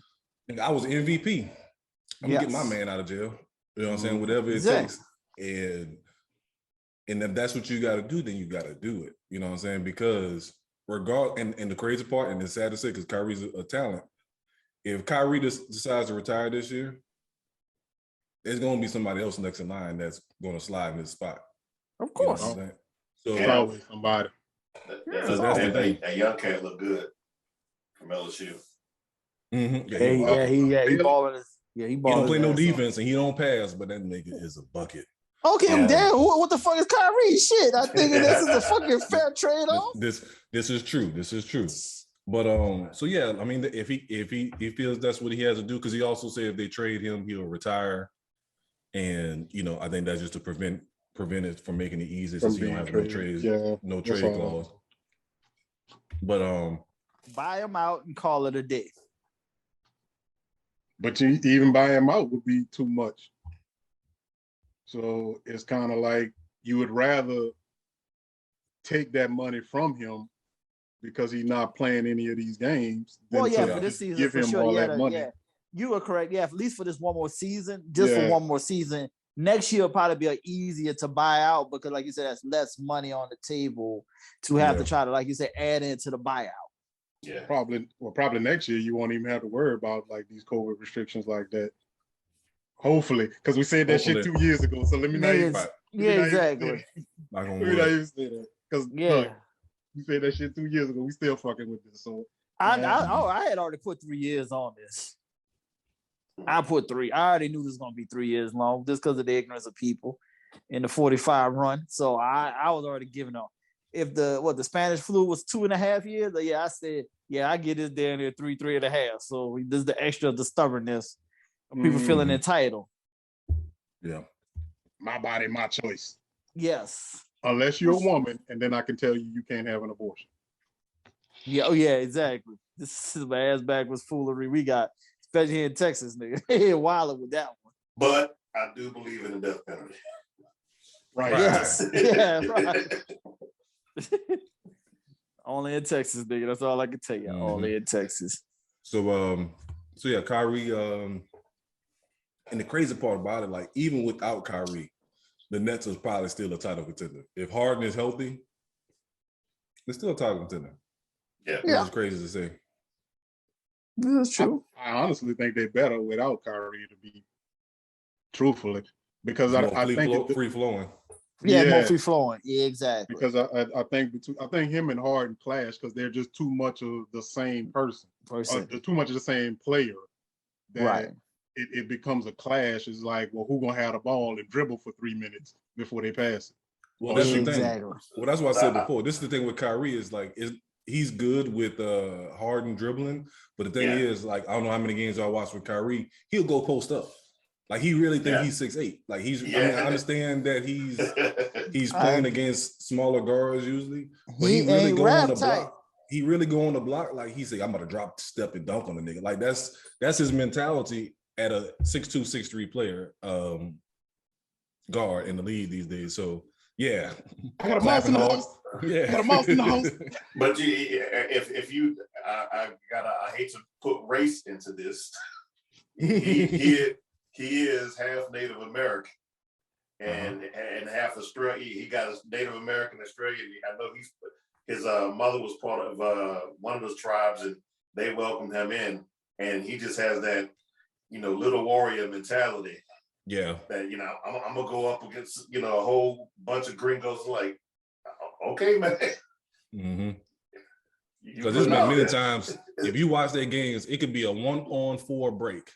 You think he pulling it back? No, he going straight to the cup. I mean, the crazy part about it, he'll make them majority of the time. That's because I think he was 50-40-90. I'm gonna say I'm just glad he had basketball ability because if he had that little man warrior really being from Jersey, and then that and that tri-state, how niggas would have busted his ass for real if he couldn't play ball. Right, he just whooped his ass, and he just never experienced a true ass whooping before to be humbled because of the fact of his skill sets of playing basketball, and he was in actual better neighborhoods that he didn't have to get his dad challenged. was a professional. Yeah, I mean, right. So he never really had to be in the hood playing like that because he'd have lost a couple of a tooth or two, chin cut, eye lacerated if he played really hood ball. So he's just different, and his skill sets, I respect his skill sets, but it's just like I'm fucking tired of hearing about Kyrie. I'm ready for him to be gone. But I also blame the media too, because they ask the same, like they will literally sit there in a press conference and ask the same question over and over. Because they like to make fun of a nigga that's stupid but smart at the same time. They get a kick out of that. The smartest dumb nigga I ever met. Exactly. They get a kick out of that. So that's why they do that. And it was just like, I just had enough of Kyrie. And I think that's what eggs him on too, because I think with the whole vaccine thing, if nobody was really asking him about it, it wouldn't have been a deal. I don't even think they would have gone as far as talking about taking game checks away, but it was just so much conversation around it. The league had to do something. Well, no, how strong New York, but the way New York and San Fran was being about, niggas ain't playing if they ain't vaccinated too. They had to take this shit serious too. Like they wouldn't have it. And that's all I say. They took such a strong stance about it. You had to clap back about it, right? Because they were just adamant they were not getting the vaccine. So you had to do something, right? You can't just let people. You can't let the players dictate how you league gonna run. So they already dictate enough. Yeah, they dictate enough, and this is this one here. When now you got cities is having it. They putting their 2 cents in and saying no, this ain't flying. Now the players can't think they can trump whatever the city's saying too, though. Yeah, but you got to roll with the city too because they paying for your stadium. Right. Yeah. So, not arenas in the state of basketball, the arenas though. So they help them with that. So they got to go along with that also. Jimmy, I want to ask you just a sidetrack here. I read an article this morning that still thousands of military folks have not gotten the vaccine yet, and with the deadline coming. Right. Yeah, I saw that with Pentagon. I saw that Pentagon forcing. You was like, am I vaccinated? No. I'm not asking you what was your opinion on that. How so many have not? I don't know how they've been able to do that because I remember when I was in there, you had it was like shot day, right? Yeah. Like it was like one designated day where you went and you got all your shots. Like everybody went to the infirmary or whatever VA hospital or wherever it was. Everybody would go there and it was just long paper and everybody got like your shots, whatever it was. If you got deployed or whatever, you would get the ones to go overseas and all like that shit. But it was like a little sticker and somebody would sign off on it and you would get it. How they're able to do it or how they've been able to do it this long without it, I don't know. Now it may be a thing of maybe COVID has adjusted some things to where maybe some people don't come on base like they used to, or they just don't go in their shop like they used to. I don't know. But that was wild to me when I read it too, because I was like, it wasn't no like, oh, I'm gonna take this one, but I'm not gonna take that one. Yeah. It was like, nah, you're gonna take this shit or you're gonna get the fuck out. Like that was basically your choices. So, hundreds of thousands have not been vaccinated. Like that was wild. The fuck? I ain't get that either. That was some. Hey, meanwhile, they slipping shit in your water to calm your asses down from fucking all the women on base. That's in prison. No, they do it in the military too. Nah, they be fucking. No, you still fucking. It must be some weak shit because they be fucking. Shit, I walked up one night, seen 2 women in the backseat of a car going at it. They be fucking on base. Let me tell you, don't know nothing stop that. You do way too many fucking push-ups to be putting in to put anything in that water. Fuck would you put in that water? Them push-ups, look, that kill all that be. Take a lot of energy there. Just sweat all of that out. It sweat it all out. You just whatever you drink it sweat it all out ASAP. Oh man. So another reason why, because making it exactly. Exactly. Same here. Oh man, you could have did it. Wasn't nothing. What else NBA wise? This is another thing we was talking about. DeAndre Ayton with the Phoenix Suns. Phoenix Suns made the finals last year as a surprise team.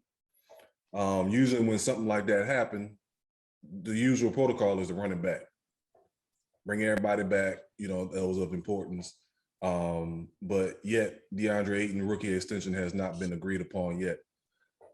The Suns is notorious, the owner is notorious for being cheap, whether it's getting a new stadium built, players in the past, like they've had a bunch of talent come through and not stay because they always go the cheap route. Like I said, I'm not surprised. Me neither. They probably thinking, oh, we made Ayton what he was. Like, nah, he was the number one pick, like for a reason. Like he wasn't just any old big man coming out of college. Yeah, but the mentality they have, man. They're looking at it as a lot of teams have made it to the finals without big men like this. So they figure they still can probably just get some value back in return for him and just keep going on where they're going without having to pay this big man. And they feel like sometimes it's slowing up the process of what they're doing, since the West is a lot more athletic overall than the East. The East is all about that big man mentality vibe still and all of that. But the thing is, like, they got to make a choice, basically. It's either Ayton or Bridges that they got to pay. And to me, in my mind, I didn't want to pay Bridges then. I would take Ayton. Like, I feel like you can find you for Bridges. True. You know what I'm saying? Say they made holes. Make another hole. Yeah. So, you know what I'm saying? So that, because they had TJ Warren before they had Bridges. And you seen he ball out before he blew out his Achilles. True. So like they've always had talent on the perimeter in Phoenix. They just ain't never had no, outside of Myers Stoudemire, which I don't even really consider a real big man. He was from Miami and just explosive. He was a freak. Yeah, he's a freak of nature. You know what I'm saying? Because he was 6'9", playing center, like fresh out of high school. So like that, he was just one of those freaks of nature. But he wasn't no big man like Ayton is. But how much money is Ayton asking for though? The max. I think, question. Yeah, it's the rookie max is going to be like 207, right? Yeah, something like that. It's like 200. Oh no, they don't get that nigga no 207. Them niggas is cheap. Are you fucking crazy? Right. They ain't giving him no 207. They ain't even want to pay Chris Paul. Exactly. They thought about that. Like that was another part of the equation. It's like if you bring in Paul back, you got to bring Ayton back because that was the equation for the offense. So, like to me, if you don't bring Ayton back, that means what was the purpose of having Paul? You know what I'm saying? Like, I don't know. Like, it just to me, it just sounds like you might as well sign him to the deal, and then you can always move him later. Because you see now, like anybody's tradable, no matter how bad the contract is. Hence Russell Westbrook, John Wall, right? Chris Paul. You know what I'm saying? Like, hey. The owner don't want to pay that luxury tax though, nigga. In the meanwhile, though, he ain't trying to pay that luxury tax. Remember, he just said he cheap. He didn't want to pay for his own stadium. So I mean, right? I know. Phoenix said, "You want us to pay for this? You better give us a better team." Right. But then, like he just said, like now, if you want them to pay for the stadium, you need to pay your boy. Something you got to come out of pocket somewhere. One way. He think he there like he ain't gonna come out of pocket nowhere. You gotta. I gotta pay for everything. Yeah, sir. That's what being the owner means. That's what it means, sir. Right. Yeah. Yes, you own the team. Yes, you pay for everything. That's how that works. That's what I never understood that though. If I'm an owner, I would want to pay for everything. I would want because I don't want nobody else having a word in my business. Yeah. Look, ask Jerry Jones. Right. Exactly. I'm gonna run my shit my way. And you can't tell me shit about it. I can have whatever the fuck I want in the stadium. But now Jerry did half and half. They voted on half. But even then, yeah, he robbed. Right? Yeah, he robbed Arlington though. Arlington wasn't even supposed to pay half of that shit though. That nigga made them pay half of that shit. So he got away with robbery. But considering what that Dallas stadium looked like and what that Phoenix stadium looked like, yeah, half is a lot better. Yeah, but the half is different. Whatever that half he paid would have paid 2 times for that Phoenix Stadium. But the yesterday's half is not today's half. But the crazy thing is, Jerry about to leave that bitch soon. You know that, right? I feel like he's gonna get another. I feel like he's gonna get another one too. Oh, he gonna get the Dallas. He gonna get his location where he wanted in the first place is fair, Fair Park with a Cotton Bowl and everything. He gonna get that location. That's what he always wanted. Yeah. And after what the and after hey, what the Rams Miller, did, where you at, Laura Miller? Yeah. and after what the Rams did with that stadium, oh no, Jerry can't sleep at night, nigga, seeing that shit. That's a sexy ass stadium. That's a sexy ass. That shit is 100 feet in the ground. God, nigga, that shit is sexy. He like, God damn.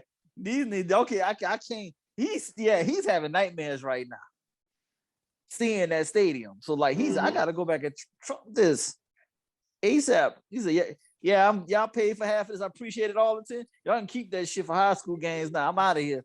In another, I'll say at least I'll give it 5 more years. He gone. Cause it's already paid for. Yeah, it's already paid for and it's done. It's gonna be the spot where they play the Red River Shootout at. That's all it's gonna be. It's gonna be the new Red River Shootout spot. Concerts. Yeah, concerts and the boxing matches and things like that. So shit, it might move the damn ragged ass state fair over there. I'm trying to think anything else NBA. I don't like the Bulls. What you mean? Too early. I don't know. I don't think it's no too early, nigga. I see a lot of disrespect. Too early to call. I don't know. I see a lot of disrespect between those two high yellow niggas in that backcourt, nigga. See a lot of confidence. You got a lot of confidence. I see a lot of confidence, nigga. They talking a lot of shit too. Yeah. I don't like their energy right now. I'm just saying. I know it might be too early, but I know confidence when I see it. And they shit different though.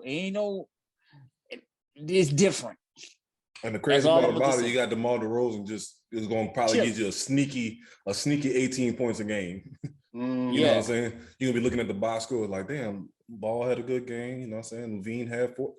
Nigga, DeRozan had 20. Nigga, he played 20 minutes. You know what I'm saying? Vucevic had 18. So, like you said, still early though. Still early. It's preseason. It's still early. Yeah, I get it, but I just don't like their confidence. And then I told you, remember, Levine signed with Rich Paul and them niggas. He up to something, nigga. I don't trust him.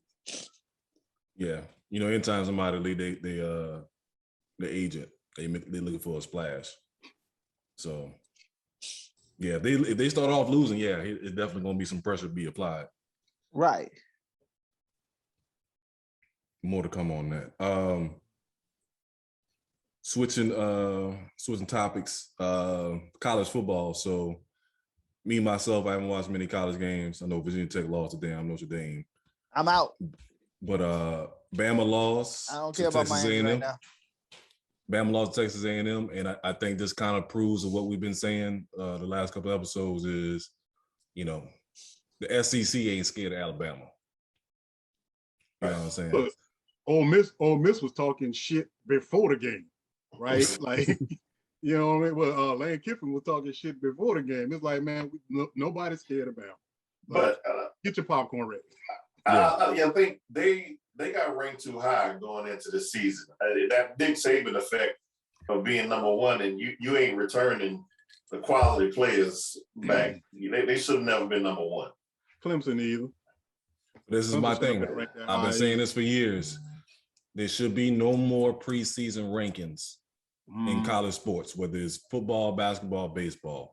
That should not come out at least until the first month or so after the season has started. Because, like you said, Alabama's getting the benefit of doubt of starting off being ranked high.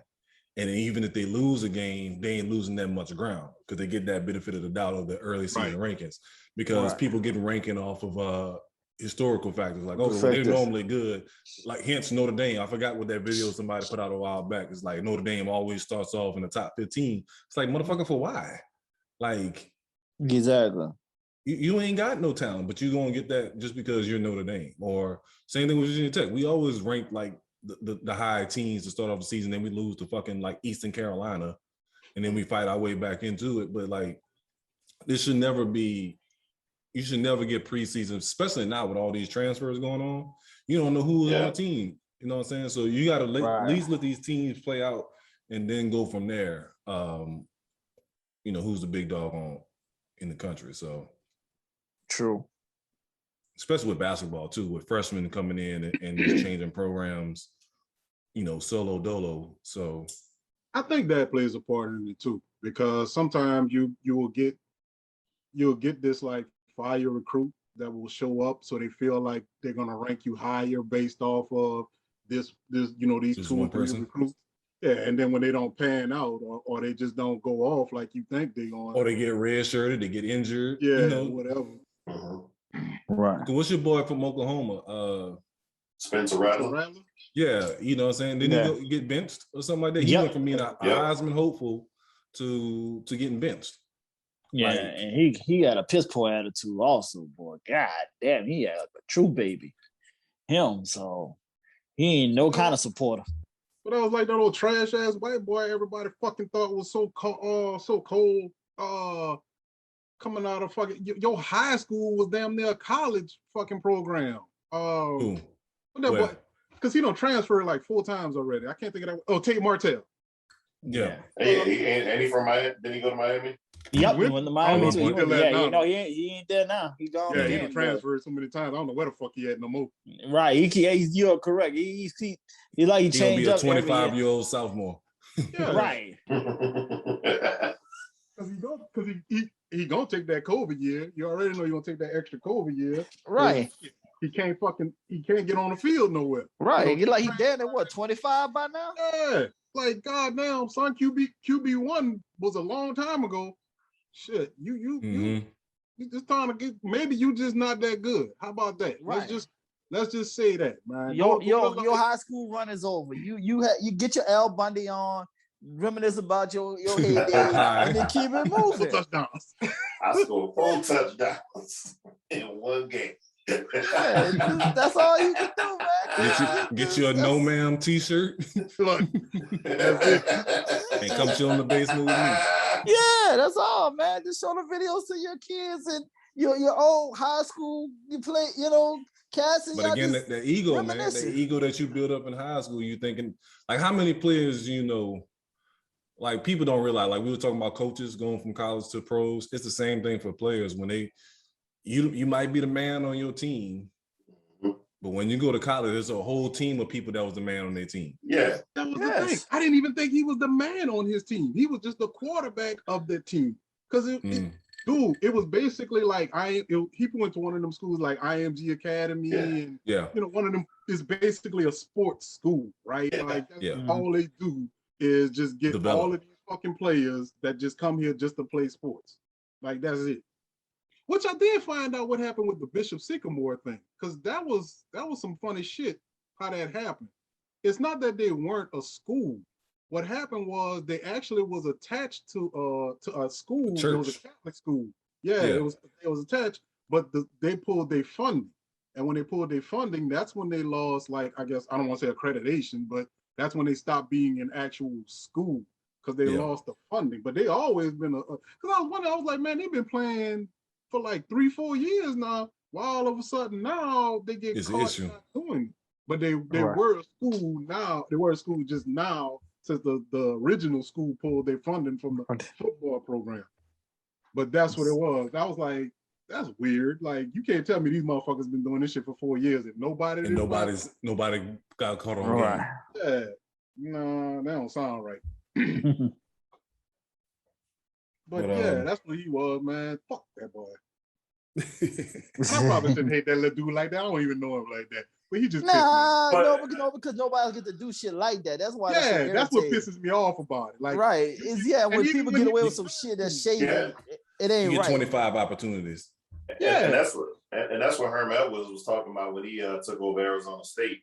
He's like, I don't want no quarterback that's not going to work to get to that number 1 spot. Mm-hmm. You know, sometimes when I get announced that starter, okay, I'm ready to leave. Fuck that. Go ahead on. I mean, I want you got to beat out that person.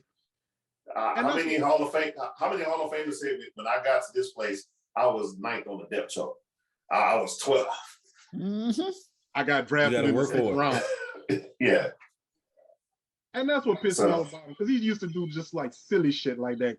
Like in high school, he sent out a tweet talking shit about the team he was gonna play, but he went and told his auntie to say, "Oh, you had my phone.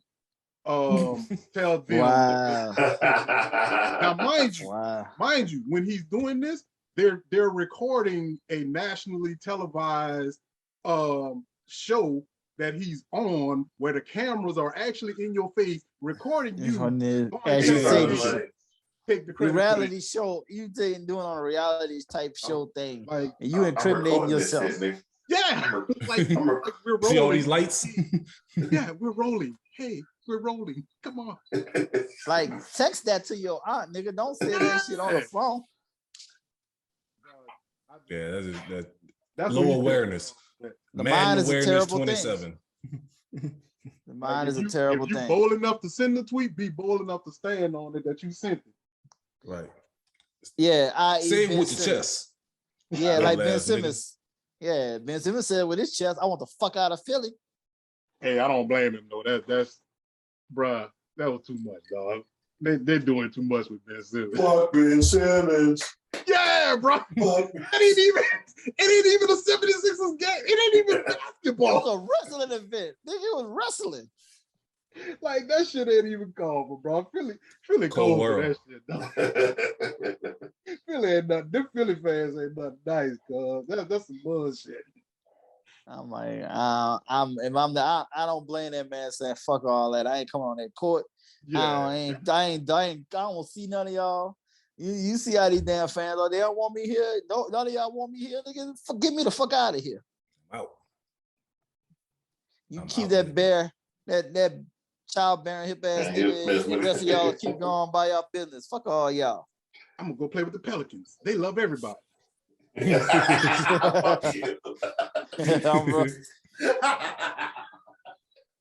Oh man, I will say this: that them Zion memes with him getting up from the press conference talking about the pizza man. When the pizza man is here, looking all happy and huge as fuck. Hey man, that nigga's so out of shape. That shit. I'm not saying his big ass gonna still average 30. That's the highly disrespectful point about it. He gonna still average 30. He just not gonna last long. No. That's all. He gonna eat his ass out of the league, and that's a shame. And he in the wrong city for that too. Exactly. Everything got rice in it, baby. You rice and gravy. Look, you ain't never losing no weight. Deep fried. Shit, he gonna come out with his own rice line. Mm-hmm. Don't let him find out what crackling is, nigga. It's a wrap. Kel screaming. I said, I wish he gonna be driving Lafayette every day. I wanted Ja, nigga. I told everybody we need Ja. Hey, Ja been looking good in the preseason, dog. I know he looking great. He looking great in the preseason. I know that. Oh man, Ja or RJ? Yeah. No. I think RJ is a level below. RJ is good, but RJ is good because he's playing along aside of some other stars. Well, no, him and Ingram would have probably jailed. But that's what I'm saying. This was before that, because remember, this is when they still had Drew and all that, right? Yeah. When they first drafted, yeah. So if you had that lineup originally, I think you'd have been good. That's why they got rid of everybody, because they had Zion. So now you gotta build around restart. Him. Yeah. That's a good point. I can see that. And like I said, I ain't never want Zion. I wanted Ja off the rip. This is the same argument I had with people when I said Durant was gonna be better than your boy. And No, you can't do that because that's injuries. No, I didn't trust him in a fucking. Wait, what school did he go to again? No, Ohio State. Thank you. Then I'm out. Fuck my kids. Hey man, this dude played with a broken hand in the national championship. The whole season. I don't give a rat's ass. This dude played I left-handed saw basically Durant. all season. I didn't give a rat's ass what Durant was out there doing. Fucking I am motherfucking legend. eyes out. Exactly. I am legend. Fuck, what the fuck? You ain't questioning I will that say shit. this. No, I agree though. Kevin Durant would have been the better player, but Odin would have been a great player as well. Hey, I'm Kevin Durant. You know who I am? Yeah. You know me with the peasy hair. Who I am? I'm Kevin Durant. Hey, when he said that conversation, that interview, that shit was like, that was it. Yeah, that's how like, you end the conversation. Like, yeah. Like, how dare you? Yeah. Sorry, man. I shouldn't have seen that nigga. I seen his first college game. Nigga dropped 35 with ease. Nigga, I said, yeah. Nigga had 35, 15. I'm like, yeah, that's right there, the number one pick. I ain't need to see nothing else. So, but I'm just saying, so, yeah, I guess I'm at the call Zion a new fat bastard 2.0. Yeah. I'm on that. I'm on that train, fat bastard. Fat bastard 2.0. Fat bastard Junior. Yeah, yeah, shit. FBJ. Give him put a big ass medallion around his fat ass head. Tony Love, you'll get that in the future. Paid in full reference. On that note, we're about to run out. Let's take a quick break. We can come back and talk about Fury and Wilder's fight.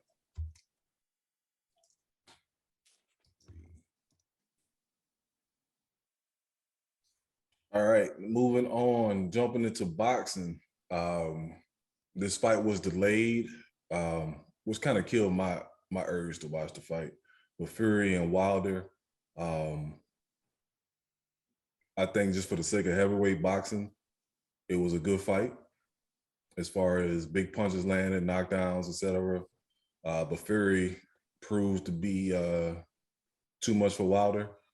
It was just an awkward sight seeing him being dazed as big as his ass is, you know, with Fury being even bigger. But at the end, there was an interview where Fury said that he wanted to, you know, congratulate, and Wilder was like, pretty much like, fuck you, I don't respect you, et cetera, et cetera. Tony Love, you said you had to spin on that. I don't see how you can have that conversation after the fight, after getting your ass whooped, like saying you don't respect somebody, but I can see what I said. I can see why he said that. I don't agree. I don't agree with him, but I can see why he said that.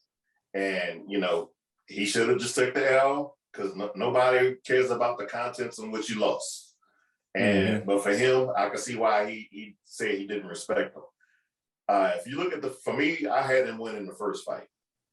If he didn't knock him down twice, I can see how it ends up as a draw. But he knocked him down twice, and that standing 8 count in that last round, it's been universally agreed that was the longest count by any referee. Second longest. Yeah, Tyson's. Yeah, Tyson. Yeah, that motherfucker. You could have counted to 30 on that. Yeah, it's been 1, 2, and he's like 1, 2. 2 3/4. 1 Mississippi. Yeah, I'm trying to help you. There gotta be a second fight. Come on, man, get up. 3. So he should have won that fight. The judges and the ref took that from him. The second fight, I can see where he, the controversy he was saying with Fury's gloves. Him getting with the hitting with the wrist and everything, and his glove, his hand not being all the way in the glove, and getting hit in the ear. I Jimmy, we played the football and everything. You get hit in that ear, I'm gonna get to that. Yeah, you get dazed, and in football, with the stop and go of football, it's much easier to get over that. But in fight, boxing, and the fight, MMA, it's even frowned upon in rugby. Like you're recovering, like talking about it. So I get, and plus I've never seen a man's ear bleed in a fight from that. So I think he think that was a dirty move on his part. Then so to get to this third fight, and they're like, they're going back and forth. And you lasted a lot longer than you did that second fight.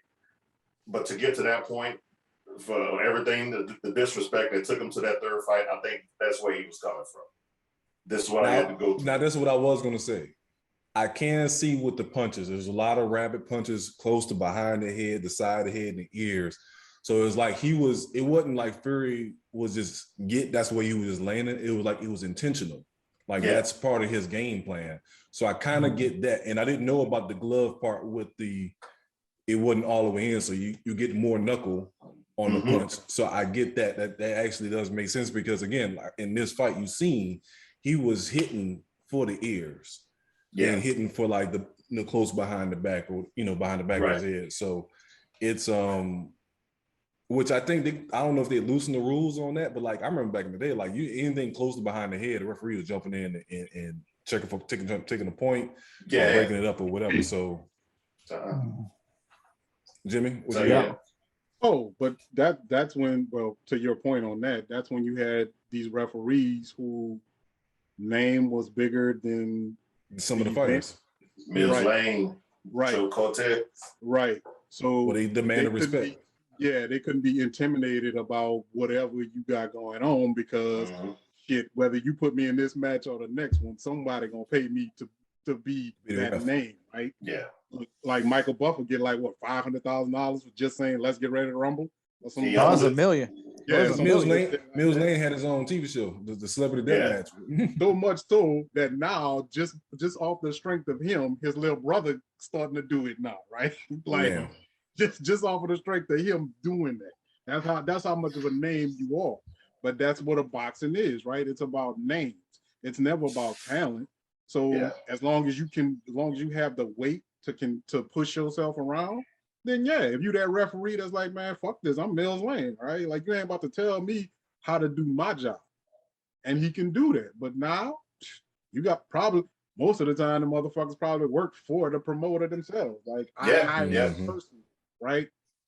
Not most time, every time. Yeah. So there you go. So it's hey, that's boxing. And that's why I told people 10 years ago.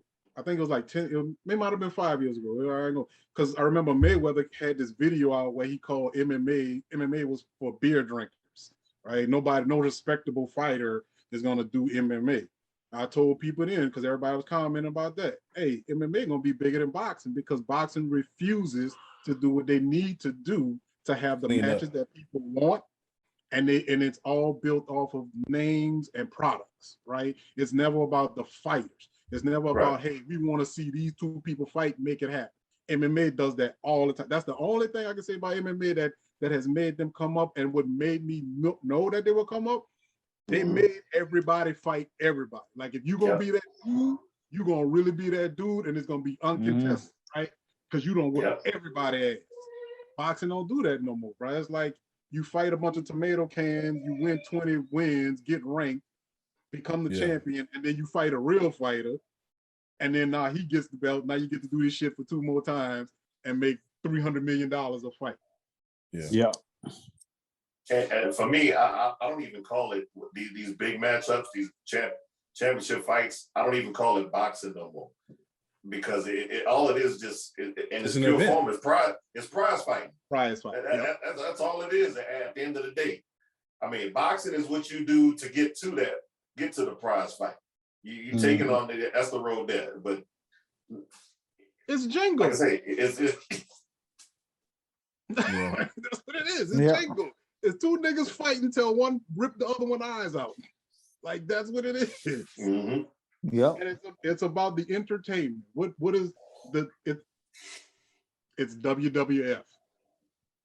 It's about the names and how we can sell this to you to make you love what's going the pageantry of it all, right? Yeah. The way they enter in, the music, possibility of the thing. Yeah, like and now we get to do this 2 more times after this. Oh man. Like you come into the fight knowing you're gonna have 3 fights. Right. Yeah. Right. And that shouldn't be the case. If you really out there exactly. Going for each other's throat. So because that was the thing. Like they had I want to say Mayweather and Pacquiao had signed like a 3-fight contract or some bullshit like that, huh? Like you already knew it was gonna go 3, whether or not no matter who win or lose. It's usually the case. It's usually the case nowadays with championship fights. It's going to be a 2 or 3 match deal. Because there's always gonna be some controversy. You're gonna find out the guy that lost had a broken rib, so that was the reason why he couldn't take those body shots, so he just took a knee and gave up. Whatever the case is, man. But I've been off boxing, bro. I don't know. It don't entertain me like that, but it does. Like it entertains me like wrestling. Let me say it like that. Yeah, it's like why does still pay-per-view events for boxing now? Yeah, cut that shit out. Can it go back to HBO like it used to be? HBO or Showtime at least. Now HBO got out the game. Showtime. Or Showtime, whoever. Yeah, Showtime's the only one that's still doing it now. HBO will come back though. I think it's just that if you take away the pay-per-view, I think you'll get HBO to bring it back. There's gonna be money bringing in. Yeah, but pay-per-view is bringing in too much money for the promoters to not do pay-per-view. Right. Yeah. Right. So, so after Fury Wilder, where do they go from here? So, like, is Wilder?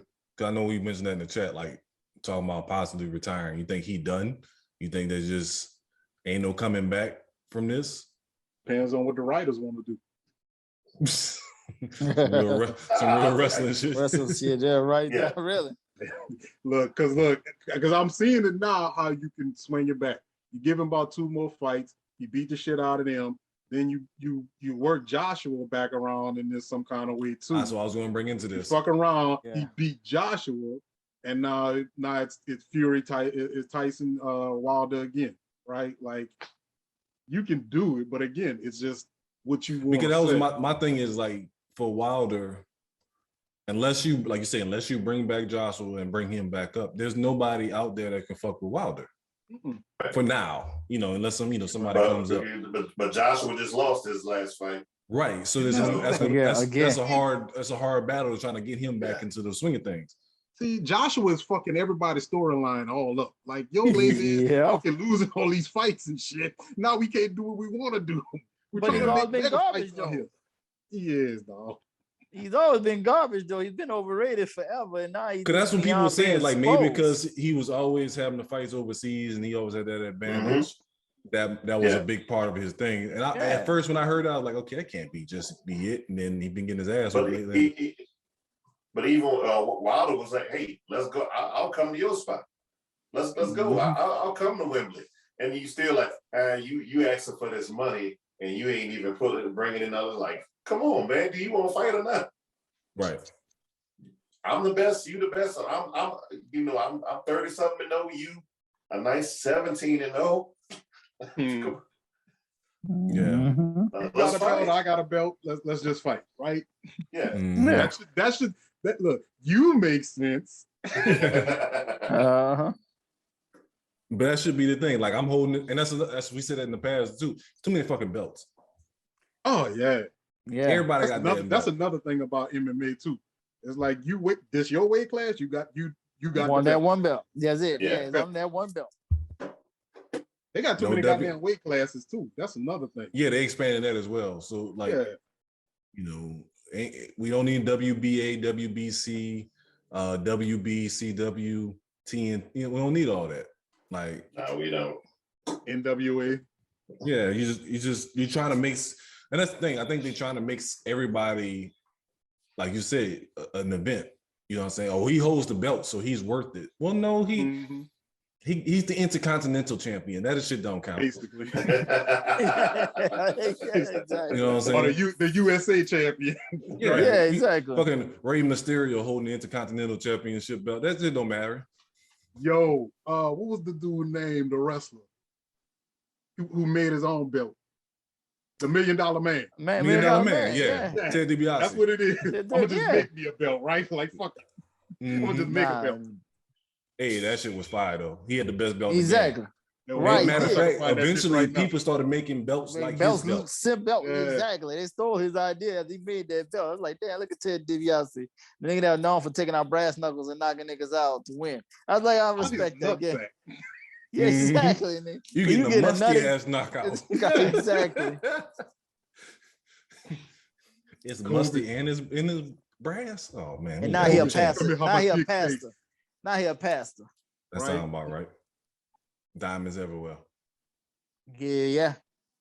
But shoot, right. So that's basically classic there. So going from one food to another, I kind of wish Raheem Goodell was here for this one. We're gonna get into some New Orleans shit right now. So St. Aug band. So what his name is, Sir Richard Branson. Richard Branson, man, on a Virgin. Yeah. You know what I'm saying? Virgin Records, Virgin Airlines. Opened a hotel in the Virgin city. Hotels, yeah. The hotel. He opened a hotel in the city, and I'm pretty sure this was his idea. He had the great idea to have St. Aug come out there and do their thing. But not only did he want St. Aug out there, he wanted to be involved. Not only did he want to be involved, he wanted to be front and center. So he was with what did he do? He was with the drum majors in a drum major uniform. I'm sure he made a nice, sizable donation. How about that? Nice. The room. No, he made a nice donation. Well, one of my boys said the room is $500K. Oh, and guess what? He deserved that goddamn uniform. You shut your goddamn mouth and get in the front and do your goddamn thing for $500,000. But I need to beat all you want. No, right. But this is the thing, and that's why I want to have Raheem on there for a band head. When they come to drum majors, that's a different level. Like if he was just walking with them in uniform, whatever. But him to be in the drum major thing, I think that might have been too much. It's a new day. See, you gotta let that shit go. It's not even a new day, because I'm gonna tell you, because it was like 10 years ago when Grambling was doing a Tampax commercial. Yeah. Bands have been selling themselves like that. That's nothing new, because right there alone is just that you can't sell out no worse than that shit. Right. Tampon commercial. God damn. That was some weird shit. And as far the commercial didn't have nothing to do with a band. Like all it is Grambling playing on the field or whatever, and then like all you see is just after a while it's just Tampax. Right? He just show up. It's like, what the fuck was this? Like, how did this even have anything to do? At least your boy was in a grand opening of a hotel. That makes sense. Grand entrance. That at least makes some sense. Don't get no grander than the March 100, right? Yeah, in the city, in New Orleans. Yeah, in New Orleans. Right. But Jimmy, but let me ask you this, Jimmy. So remember, and this is on two sides before you pledge. Oh, I know where you're going, because that was going to be my argument too. Yes. Go ahead. So with the drum, and that's why I said the drum major thing was taken to another level, because he's out there twirling like a damn majorette. Remember before you pledged, and I was trying to show Khan and G and them how to do the cane shit, and they got in trouble for that shit because they let somebody else that wasn't a Sigma touch their cane. Or same thing with Kappas. You know what I'm saying? Remember, who's our dorm? I don't remember that nigga name. I know who you call. Jamal. I know he is. Yeah, remember he used to be up all night, and we were like, nah, let me show you how to do this. He's like, nah, I can't let you touch it. Yeah. Hey. You ain't contribute $500,000 to touch shit.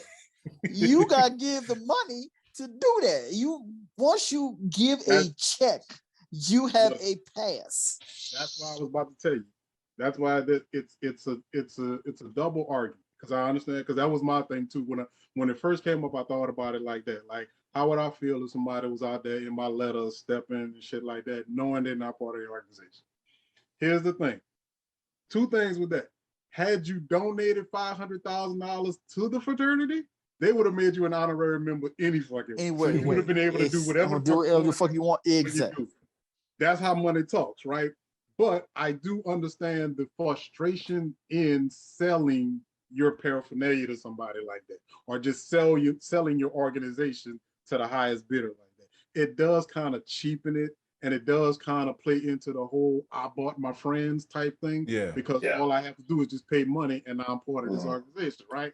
when it's a lot that more. Man that ain't never gonna look back and remember a goddamn thing about St. Aug after that day. But Trust see, that's me. what I'm about to say. He Out of not, sight, but out of mind. everybody that has ever been in that band and that had, especially what it took for you to, especially what it To takes make for it. you to be a drum major. Yeah. I understand why But they feel that. St. Aug is long overdue for to actually get some money and do something with the money. They deserve the fuck. Actually, deserve the money. But for they're what not they did. doing anything with the money though. That's the problem. And that's the problem. I don't know if you've been back home, but we talked about it. Yeah, me and my boy talked about it. Brother Martin ain't the same Brother Martin I went to 25 years ago. St. Aug is the same St. Aug from the 50s. Dude, Dude, Lutcher not even the same Lutcher from when I y'all was literally moved the building. Right?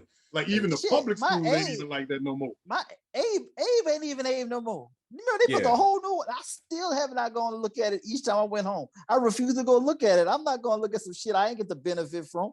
Fuck that school. It don't mean shit to me. When I went to school, Lutcher had a trophy case. Lutcher now has a trophy building.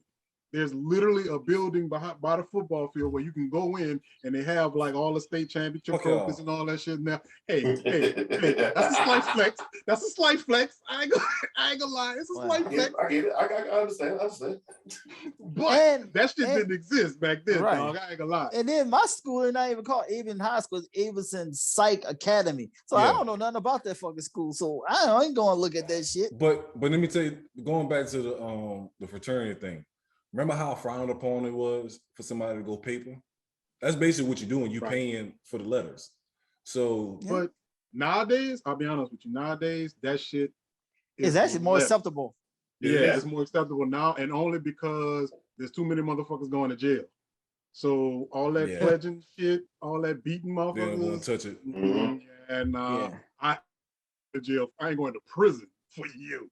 No. Yeah. Right. And then there's a lot of people who go paper who actually want to do good with the organization. Right. There's people who I remember at my hotel, Q's had a function, and everybody came in and is like, say next week you ain't gonna see even half of these motherfuckers.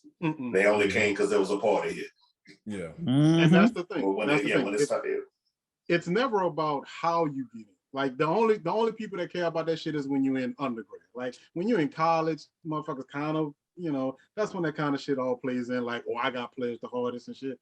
After that, dog, it's about what you're doing to better the organization, right? Like how are you representing? Outside of that, dog, all that paper pledging shit. That's when you motherfuckers getting like when they have parties and the motherfuckers who just there for the party. Yeah, when they there, that's when that conversation is applicable.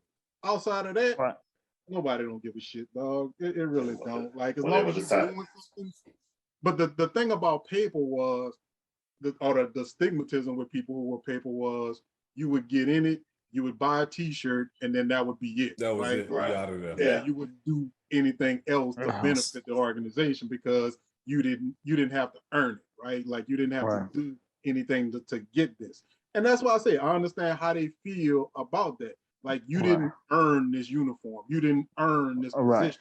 So you can't just flaunt this around. But even then, now you're never going, it's not like you're going to keep contributing to St. Aug. It's not like you're going to keep coming around to St. Aug. You're fucking done with us now, right? Like you paid your $500,000 and that's it. Yeah, that's exactly.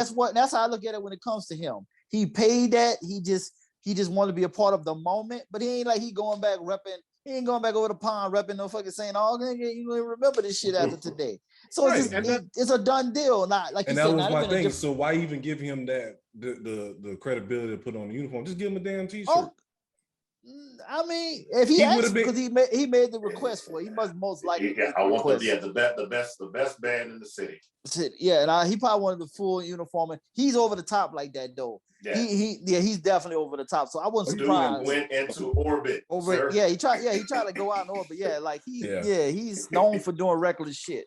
So I expected no less from him. But like you said, going forward, he's not gonna keep saying he was a part of the band or anything like that. Where like you said, with people with paper want to keep claiming like they're part of the fraternity, and then like you said, didn't do anything, but they want to act like they just did just as much as anybody that pledged. Those are the people you have an issue with. But this cat, I ain't had no issues with what he did. It's just good look that he gave the school some money. and call it a day. Probably donated more money than anybody's went there in that fraternity. I don't think so. Now, that's the problem. And that's been my biggest issues with HBCUs. They will talk shit about these schools, these other schools, and how much money they're getting, but yet and still, how many of you motherfuckers actually pay you alumni fees?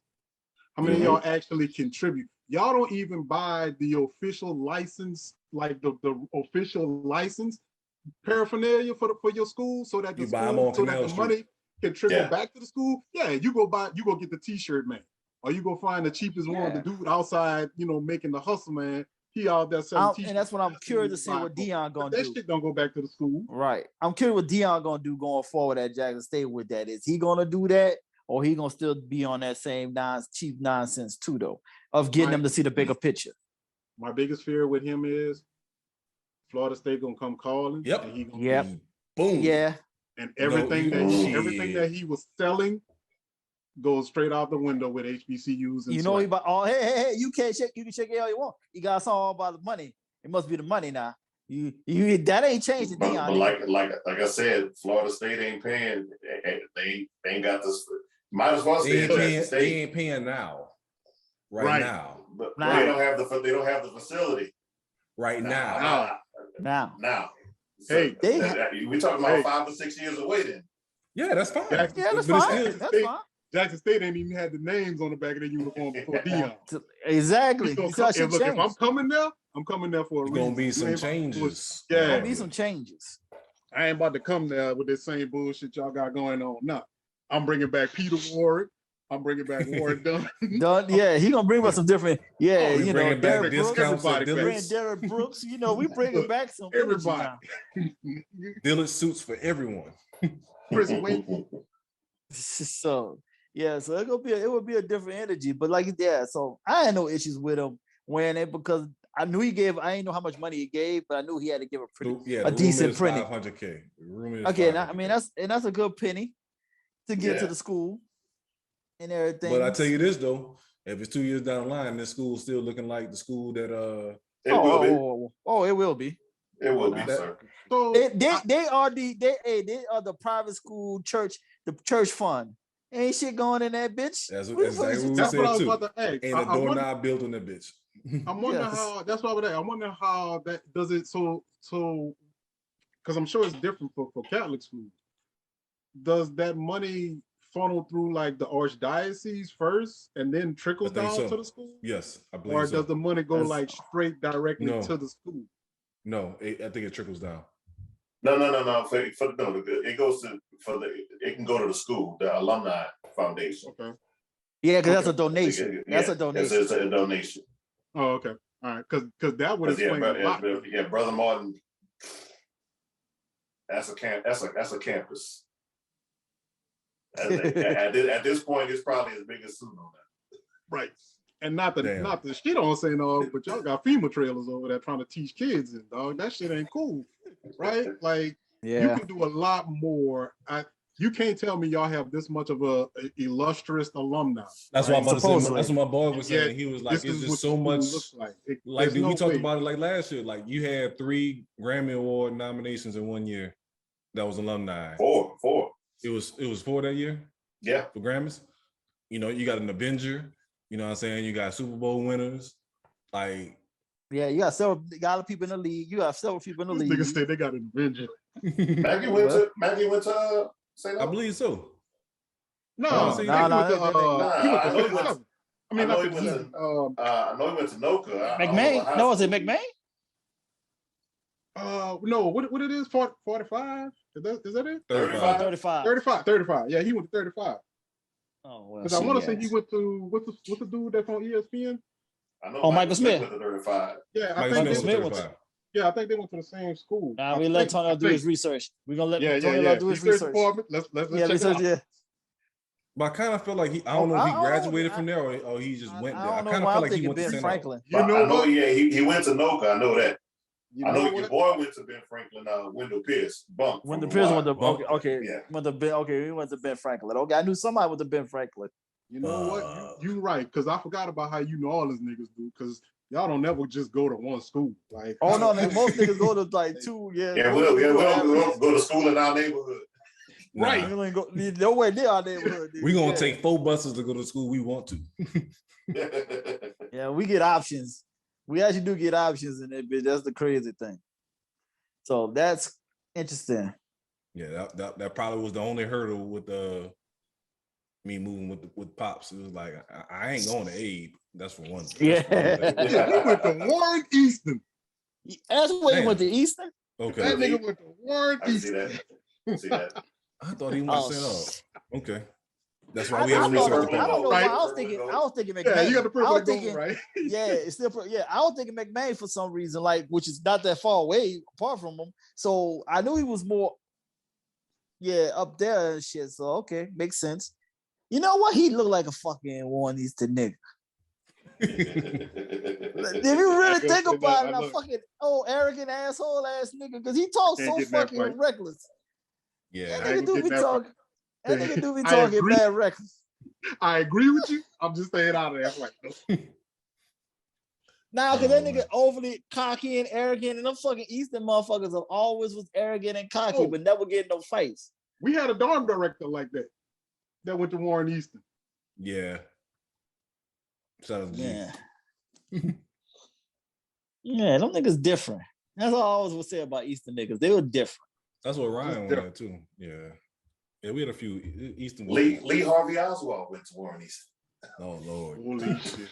Oh shit. God, let's not associate that. Half of Condell went to Warren Easton. The fucking people keep forgetting that he from New Orleans. That we kind of sweep that underneath the rug. Just went to Burgo too. We don't need to bring we don't need to bring that shit up. Well, that's not our time. That wasn't in our time, though. Remember that? Way before us. Way before. As a segregation for kicked in. That was when we took over. Segregation. Yeah, we was pushed all the way out, nigga. So we was nowhere in sight. That was back when we was colored. That man colored back then. Mm-hmm. That man didn't do nothing, man. That man was a patsy. Oh, he did that shit. He did that. Whatever they said, he did that shit. Oh, he did that. We got a few minutes left in this segment, but this is something that we're going to be going forward with. So we got a special project. You know, I know I was talking about the bigger picture with the podcast. So we're going to be doing some a recap on the new Wonder Years that's out now. I know some people, I know they got some backlash. You know, white people, they don't like when we redo shit and put black people in it, but fuck them. But good so far. I mean, it's to me, the Wonder Years original was tight to me. So yeah. I think it was only right for them to bring that shit back, because they didn't brought back all kind of whack shit. Right. And Fred Savage is the executive producer. Yeah, he directed a few episodes too. You know yeah, so shit, it's damn. So that's even more on point of it. That makes it. I respect it.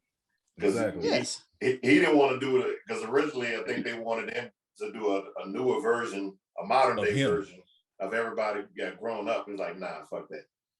I'm not that's too much work. But, yeah.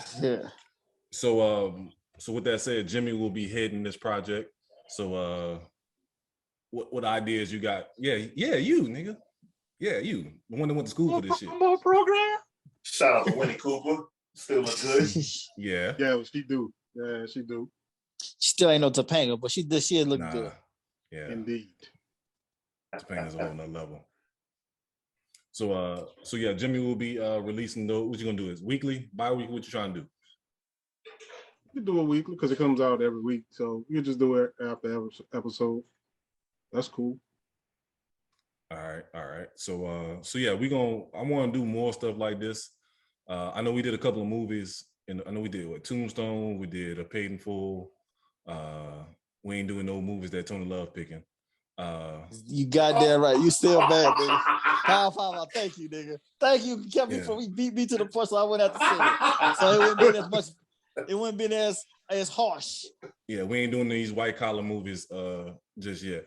But because I'm watching BMF right now. You need to watch BMF. Hey, do you know about BMF? I don't have stars. Hey, I will give you my account, nigga. I'll give you my account information. Fuck all that. I'm gonna nip you in the bud, so you ain't got no excuse. That's what I was telling you. It got to be one show we all watch, right? Yeah. I didn't watch Power, so I didn't watch the last 2 seasons of Power, the original Power, and I didn't watch any of the book 2. I'm watching. I do want to see the timing ones though. Because they announced time they're doing a book for timing. I do want to see that shit. Yeah. That shit gonna be wild. The only difference between like BMF and Power is that like I'm actually interested in the BMF story. Yeah, because this is real. We know it's a true. This is a true story. Yeah, or based off of. You gotta say that. Yeah, true events. based off of true. Well, wait, hey, they passed the statute of limitation and beaches in certain things, yes. That's what they say. They put it at the beginning of it too. Let you know. Some of this shit is true. It's true. Some of this is true. Yeah, they made sure we ain't gonna tell you what part though. Yeah. Because I know that if that hospital part was true, goddamn, you don't walk in the hospital, right? Like, goddamn. Like, my nigga wildin', B. You walk in the whole hospital. This nigga got a whole fucking Tech 9 walking to the hospital. What my brother at? Nigga, like, who the fuck is your brother, first of all? Nigga, just like, yeah, nigga. Everybody else got to watch the show. Yeah. You know what I'm talking about? Yeah. Yeah. That's outstanding TV right there for me right now. Yeah, and your girl, Tasha Smith, that was on Why Did We Get Married and all that. She's the director of them all. And executive producer. Loud ass. Yeah, if anybody gonna know some criminal shit. Did that guy from that Tyler Perry movies? Man. So yeah, outstanding television so far with that series. Yeah, I mean, I'm hearing good things on it. Like basically said it was like if Power was the mixtape, BMF is the actual label album. Like they actually took their time and did the shit right, which is crazy because Power was good overall. Hey, yeah, 50 is doing basically 50 Cent doing a great thing of glorifying the possibility of being a drug dealer can turn his life around. Tony Love, like I ain't trying to hear none of this shit. Exactly. Come on, man. Oh, we're gonna give you a hard time regardless. Yeah. But man, damn, nigga, at least BMF is a true story. Nigga. At least we thought that could at least intrigue you. Well, fuck it. Paying food is a true story. Yeah, exactly. Don't have stars. I will give you my account. What you gonna do then, nigga? You ain't say that after I said that. Nigga got crickets behind after I said that shit. You can send me the message all you want. Me to log in. I ain't even gonna download. But I ain't gonna download that. Because apparently niggas wasn't using the lead line. So it's not on the TV. I can't do it on TV no more. You can't do it what? Look at stars on TV. It has to be. If you got a smart TV? Yeah. You can go. You can download. You can download. Yeah, you still can download stars, and then you just like give you my stuff, and you get on. The channels still show up. No, they can't do it on the channel. You gotta do it. No. You got app. You got an app. You gotta go through your app. You got the smart. Yeah, if you got a smart TV or a Fire Stick or Roku. Any of those, you download that stars on there, and you got no more goddamn excuses. He'll find another way. Nigga ain't even asked you to watch P-Valley, nigga. That's even some more reckless ass shit. You ain't ready for that. P-Valley, nigga. P-Valley. What's that? Valley. Hey, look, that's right up your alley. That's right. Exactly. Yeah, pussy, sir. That's right up your alley. Yeah, but it's more reckless. Pussy. I don't think he ready for Uncle Clifford though. He ain't ready for Uncle Clifford. He don't want that. I never heard of that. He ain't gonna know what to do. You might have checked that one out. He gonna turn that shit off. Exactly. That's Chicago. Nah, that's just straight Mississippi, though, to its fullest, nigga. It is every bit of Mississippi. But that's not. I'm up. The missus got me to watch that shit. I'm like, wait, this shit ain't that fucking. Only them little Paul Walker Clifford is throw it off, but the rest of that shit is actually highly entertaining. I don't know. I think I know what y'all talking about because I remember somebody bringing it up in the past. I haven't watched it, but I think I know what y'all talking about. He doing some Puff Daddy shit, right? Yeah, exactly. You are correct. Okay. Spot on. That's a good analogy to say that. Get his Puff Daddy on. On that note, we'll take a quick break and we can come back with what have Tony Love learned this episode.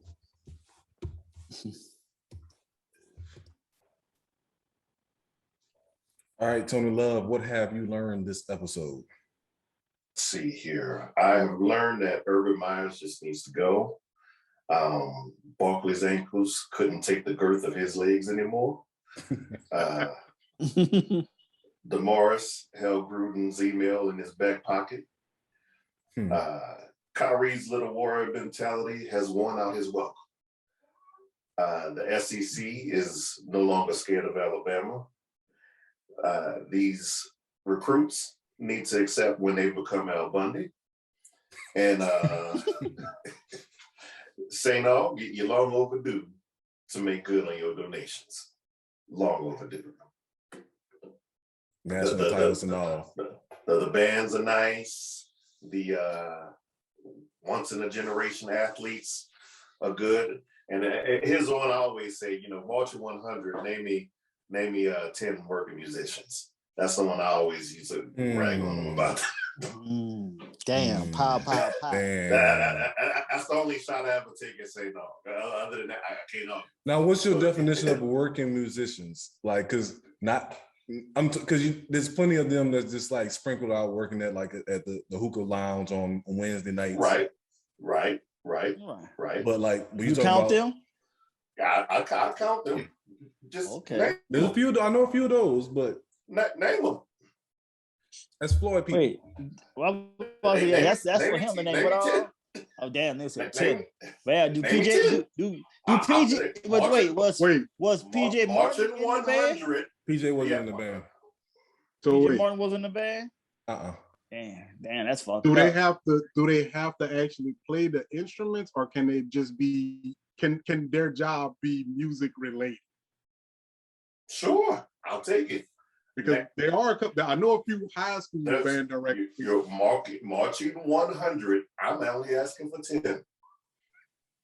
That's a high number.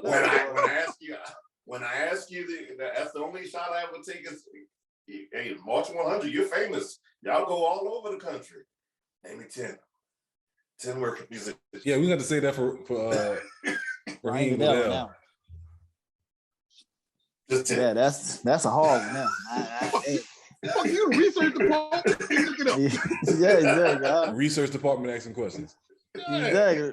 Research for putting them on blast, but don't got the research to let us know who that he can't find. Well, I guess he tried to look. Maybe he tried to look. I'm not trying to look.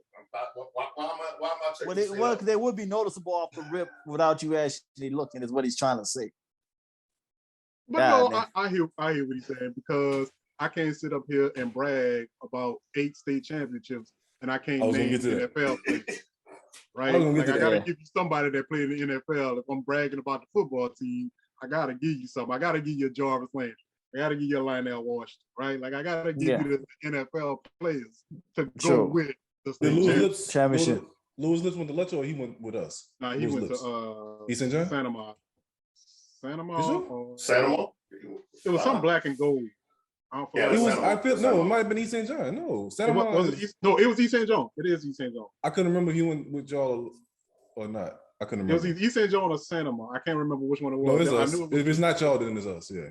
Shit, look, Abe got fucking Ike Teller. Go figure. Shoot, goddamn. And what's his name?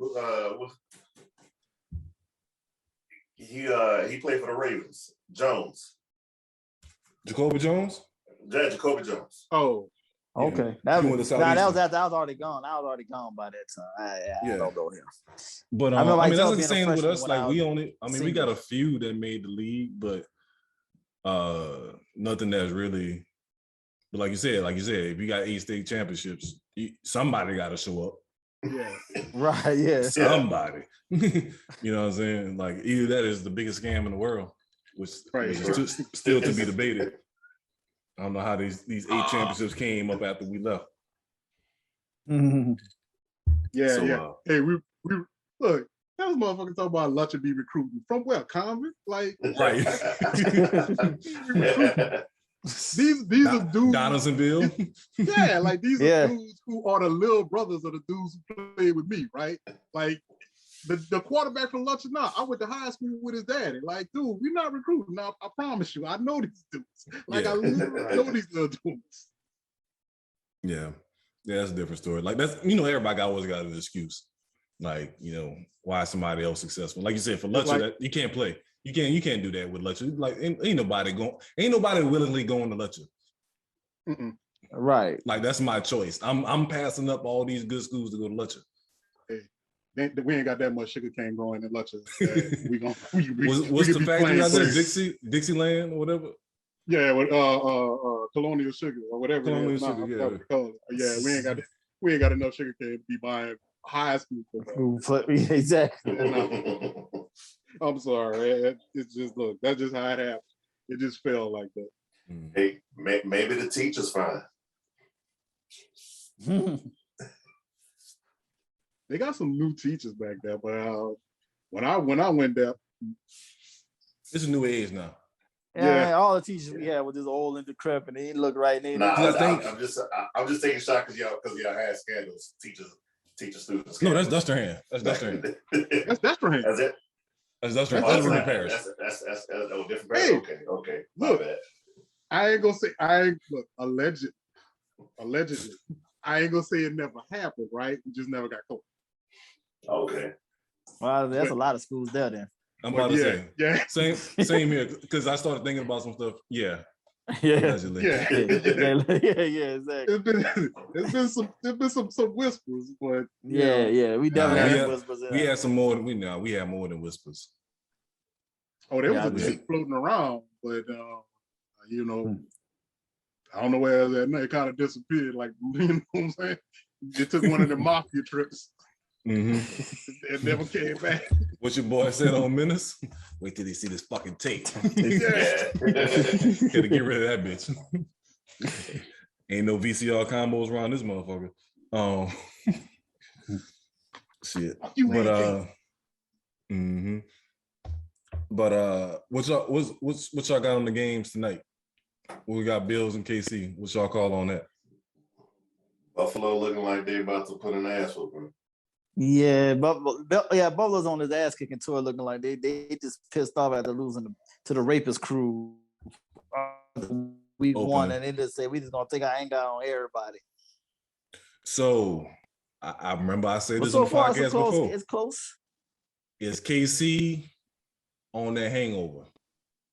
That Super Bowl hangover? Like, to me, it's this Andy Reid's run is over. That's all. Like, I just kind of felt like they peaked too early. I don't know. There's something about it. They ain't gonna make it. Like, they're gonna keep Mahomes. You know what I'm saying? Mahomes is always gonna be there, but the rest of the team. Andy Reid run is up. Yeah, that's all. Andy Reid run is almost over. They running back panning out. Like, that's another thing that they missed on. Like, you had a couple of opportunities in the draft, free agencies to get a legit running back to go. Remember they had a cut. They had to cut Hunt. Kareem Hunt though at the time. I know that, but at the same time, you got your boy from LSU. That seems like to be a miss. You had Le'Veon Bell. Yeah, and they was done anyway. I know that, but he's still like that was. But I'm saying that's a miss. You had a chance to get Fournette. You didn't get him when he was available. There's been a bunch of free agent running backs went around. Like you could have had Carlos Hyde. You know what I'm saying? Like other people that's been around being successful with other teams, and you. But Andy Reid don't do much consistently with running backs. Anyway. Running backs, especially if they can't catch out the backfield. Yeah. What, Deuce Staley and what's your boy name? Brian Westbrook. Brian Westbrook and McCoy, yeah. McCoy. Shady McCoy, yeah. But like you said, that's a good point. All of them catch, and they all can catch out the back. And Stroles. Yeah. But that's what Sproles was after. Andy Reid. It was but that was my thing. Like, yeah. I think they get so caught up in let's just let Mahomes scramble around, just throw the ball as far as he can. Like, you can't live by that shit. Like they getting a little too dependent on that instead of having some type of structure in their offense. They just like I said, whether it's running the ball, they're trying to be Green Bay. You know, whether it's not run, whether it's running the ball or like screen passes, it got to be something other than just, hey Tyreek, just run fast as you can. We'll get to you eventually. Yeah, I mean, they don't even work their way down the field. No, They always big plays. They depend on the big play. They live and die by it, and you can't have but that they don't got a mentality number playing. 2 receiver neither though, and they don't got a number 2 receiver. Well, they got Smokey the Bear. Kelsey. They got no, not just Kelsey. They signed Flash Gordon. Right, You know but that he's not ready yet, though. But I mean, just prior though to this, they didn't have a number 2 though. But that's my thing. Like they thought that with those, what is his name, Harden and shit like that they had, the other fast ass wide receivers, they was living and dying off those big plays by them thinking, oh, this is going to be the normal. And like teams are just basically playing like cover 4 on their ass now. Like they just like, look, we just dropping back 20 yards and and y'all just gotta do underneath. You know, if you get a bomb on us, you shake your hand and keep it moving, which they have been doing a lot of these games. But it's like you said, like you gotta, so give me some hitches, some quick slants or something, like screens or whatever. It just, throw up the deuces. What's the Monday night game? Monday night is Ravens and Colts. Oh, so that's going to be a massacre. Oh God, yeah, damn. That's going to be a massacre. They need to flex these type of games. What the fuck is they doing? Just flex that shit the next prior week or something. Like, we're gonna change the Monday nights. Because you gotta keep the small market. NBC's the only one with the flex. Man, who wants to see fucking Indy, nigga? Nobody ain't trying to see baby calf fucking Wentz in these streets, man. What the fuck? Huh? Nigga sprained both his ankles. How is this humanly possible?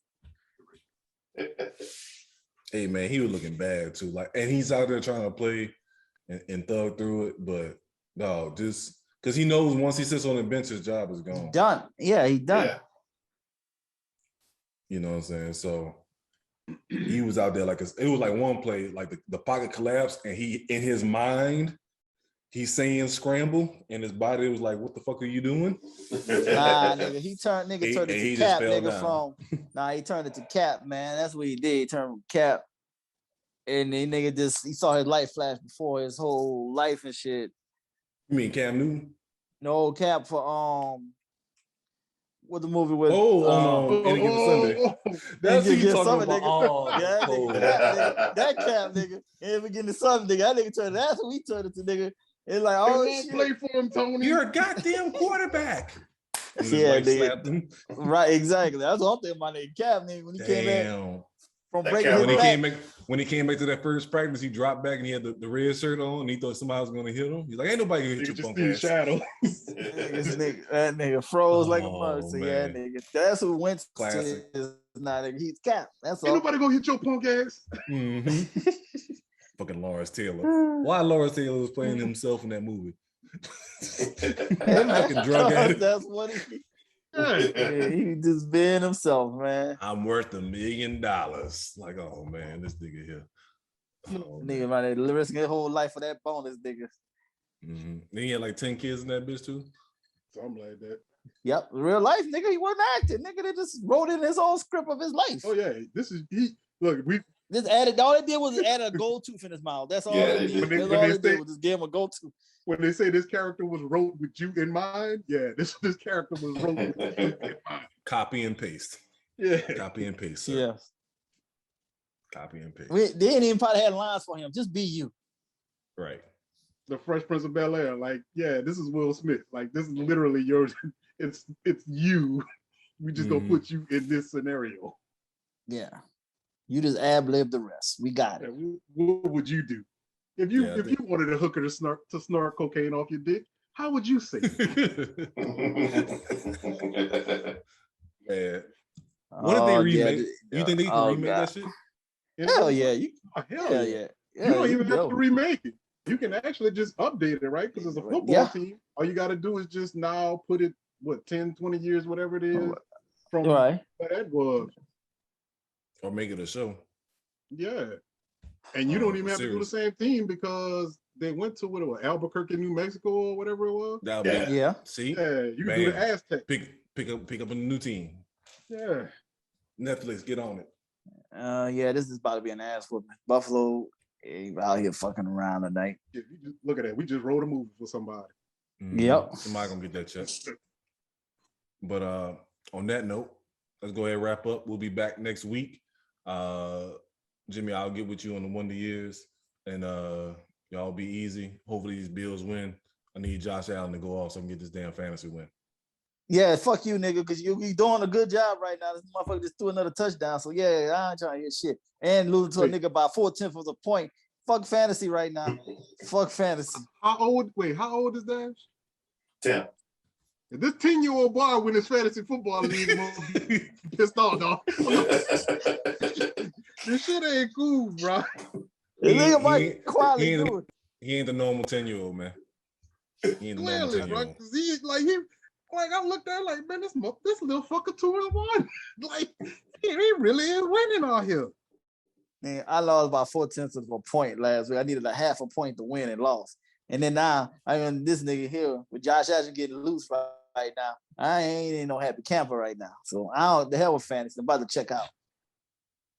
Like he number one in the division. I'm like, I tell you today though, he was like, every time Sam Darnold got hit, he was like, yeah, I need Sam Darnold to lose my opponent.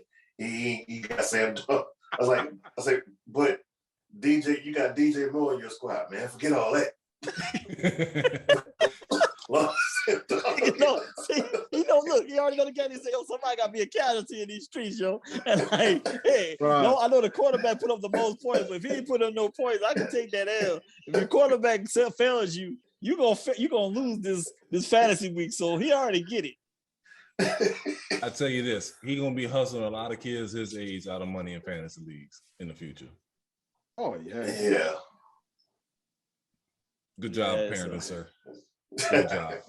Great job. Nah, because he's teaching them all that white corporate ass stuff shit, nigga. Damn overachieving little kid. Corporate thugging. I don't know what you're talking about there. So yeah, corporate thugging. Nigga teaching nigga corporate thugging. That's what you're doing. You ain't trying to hear your shit. Yeah, man. Bye. We'll be back next week. I'm pretty sure we're gonna have some more foolery pop up with the NBA somehow. With the season starting up, somebody gonna get traded or moved on. So we'll be back. They said the 18th is the day to look out for. If nobody, that's when you got to get those monies in. Yeah. So y'all boys be easy. Check out the game. Yeah. Let me steal this fantasy win. Yeah, whatever. I'm out. Later.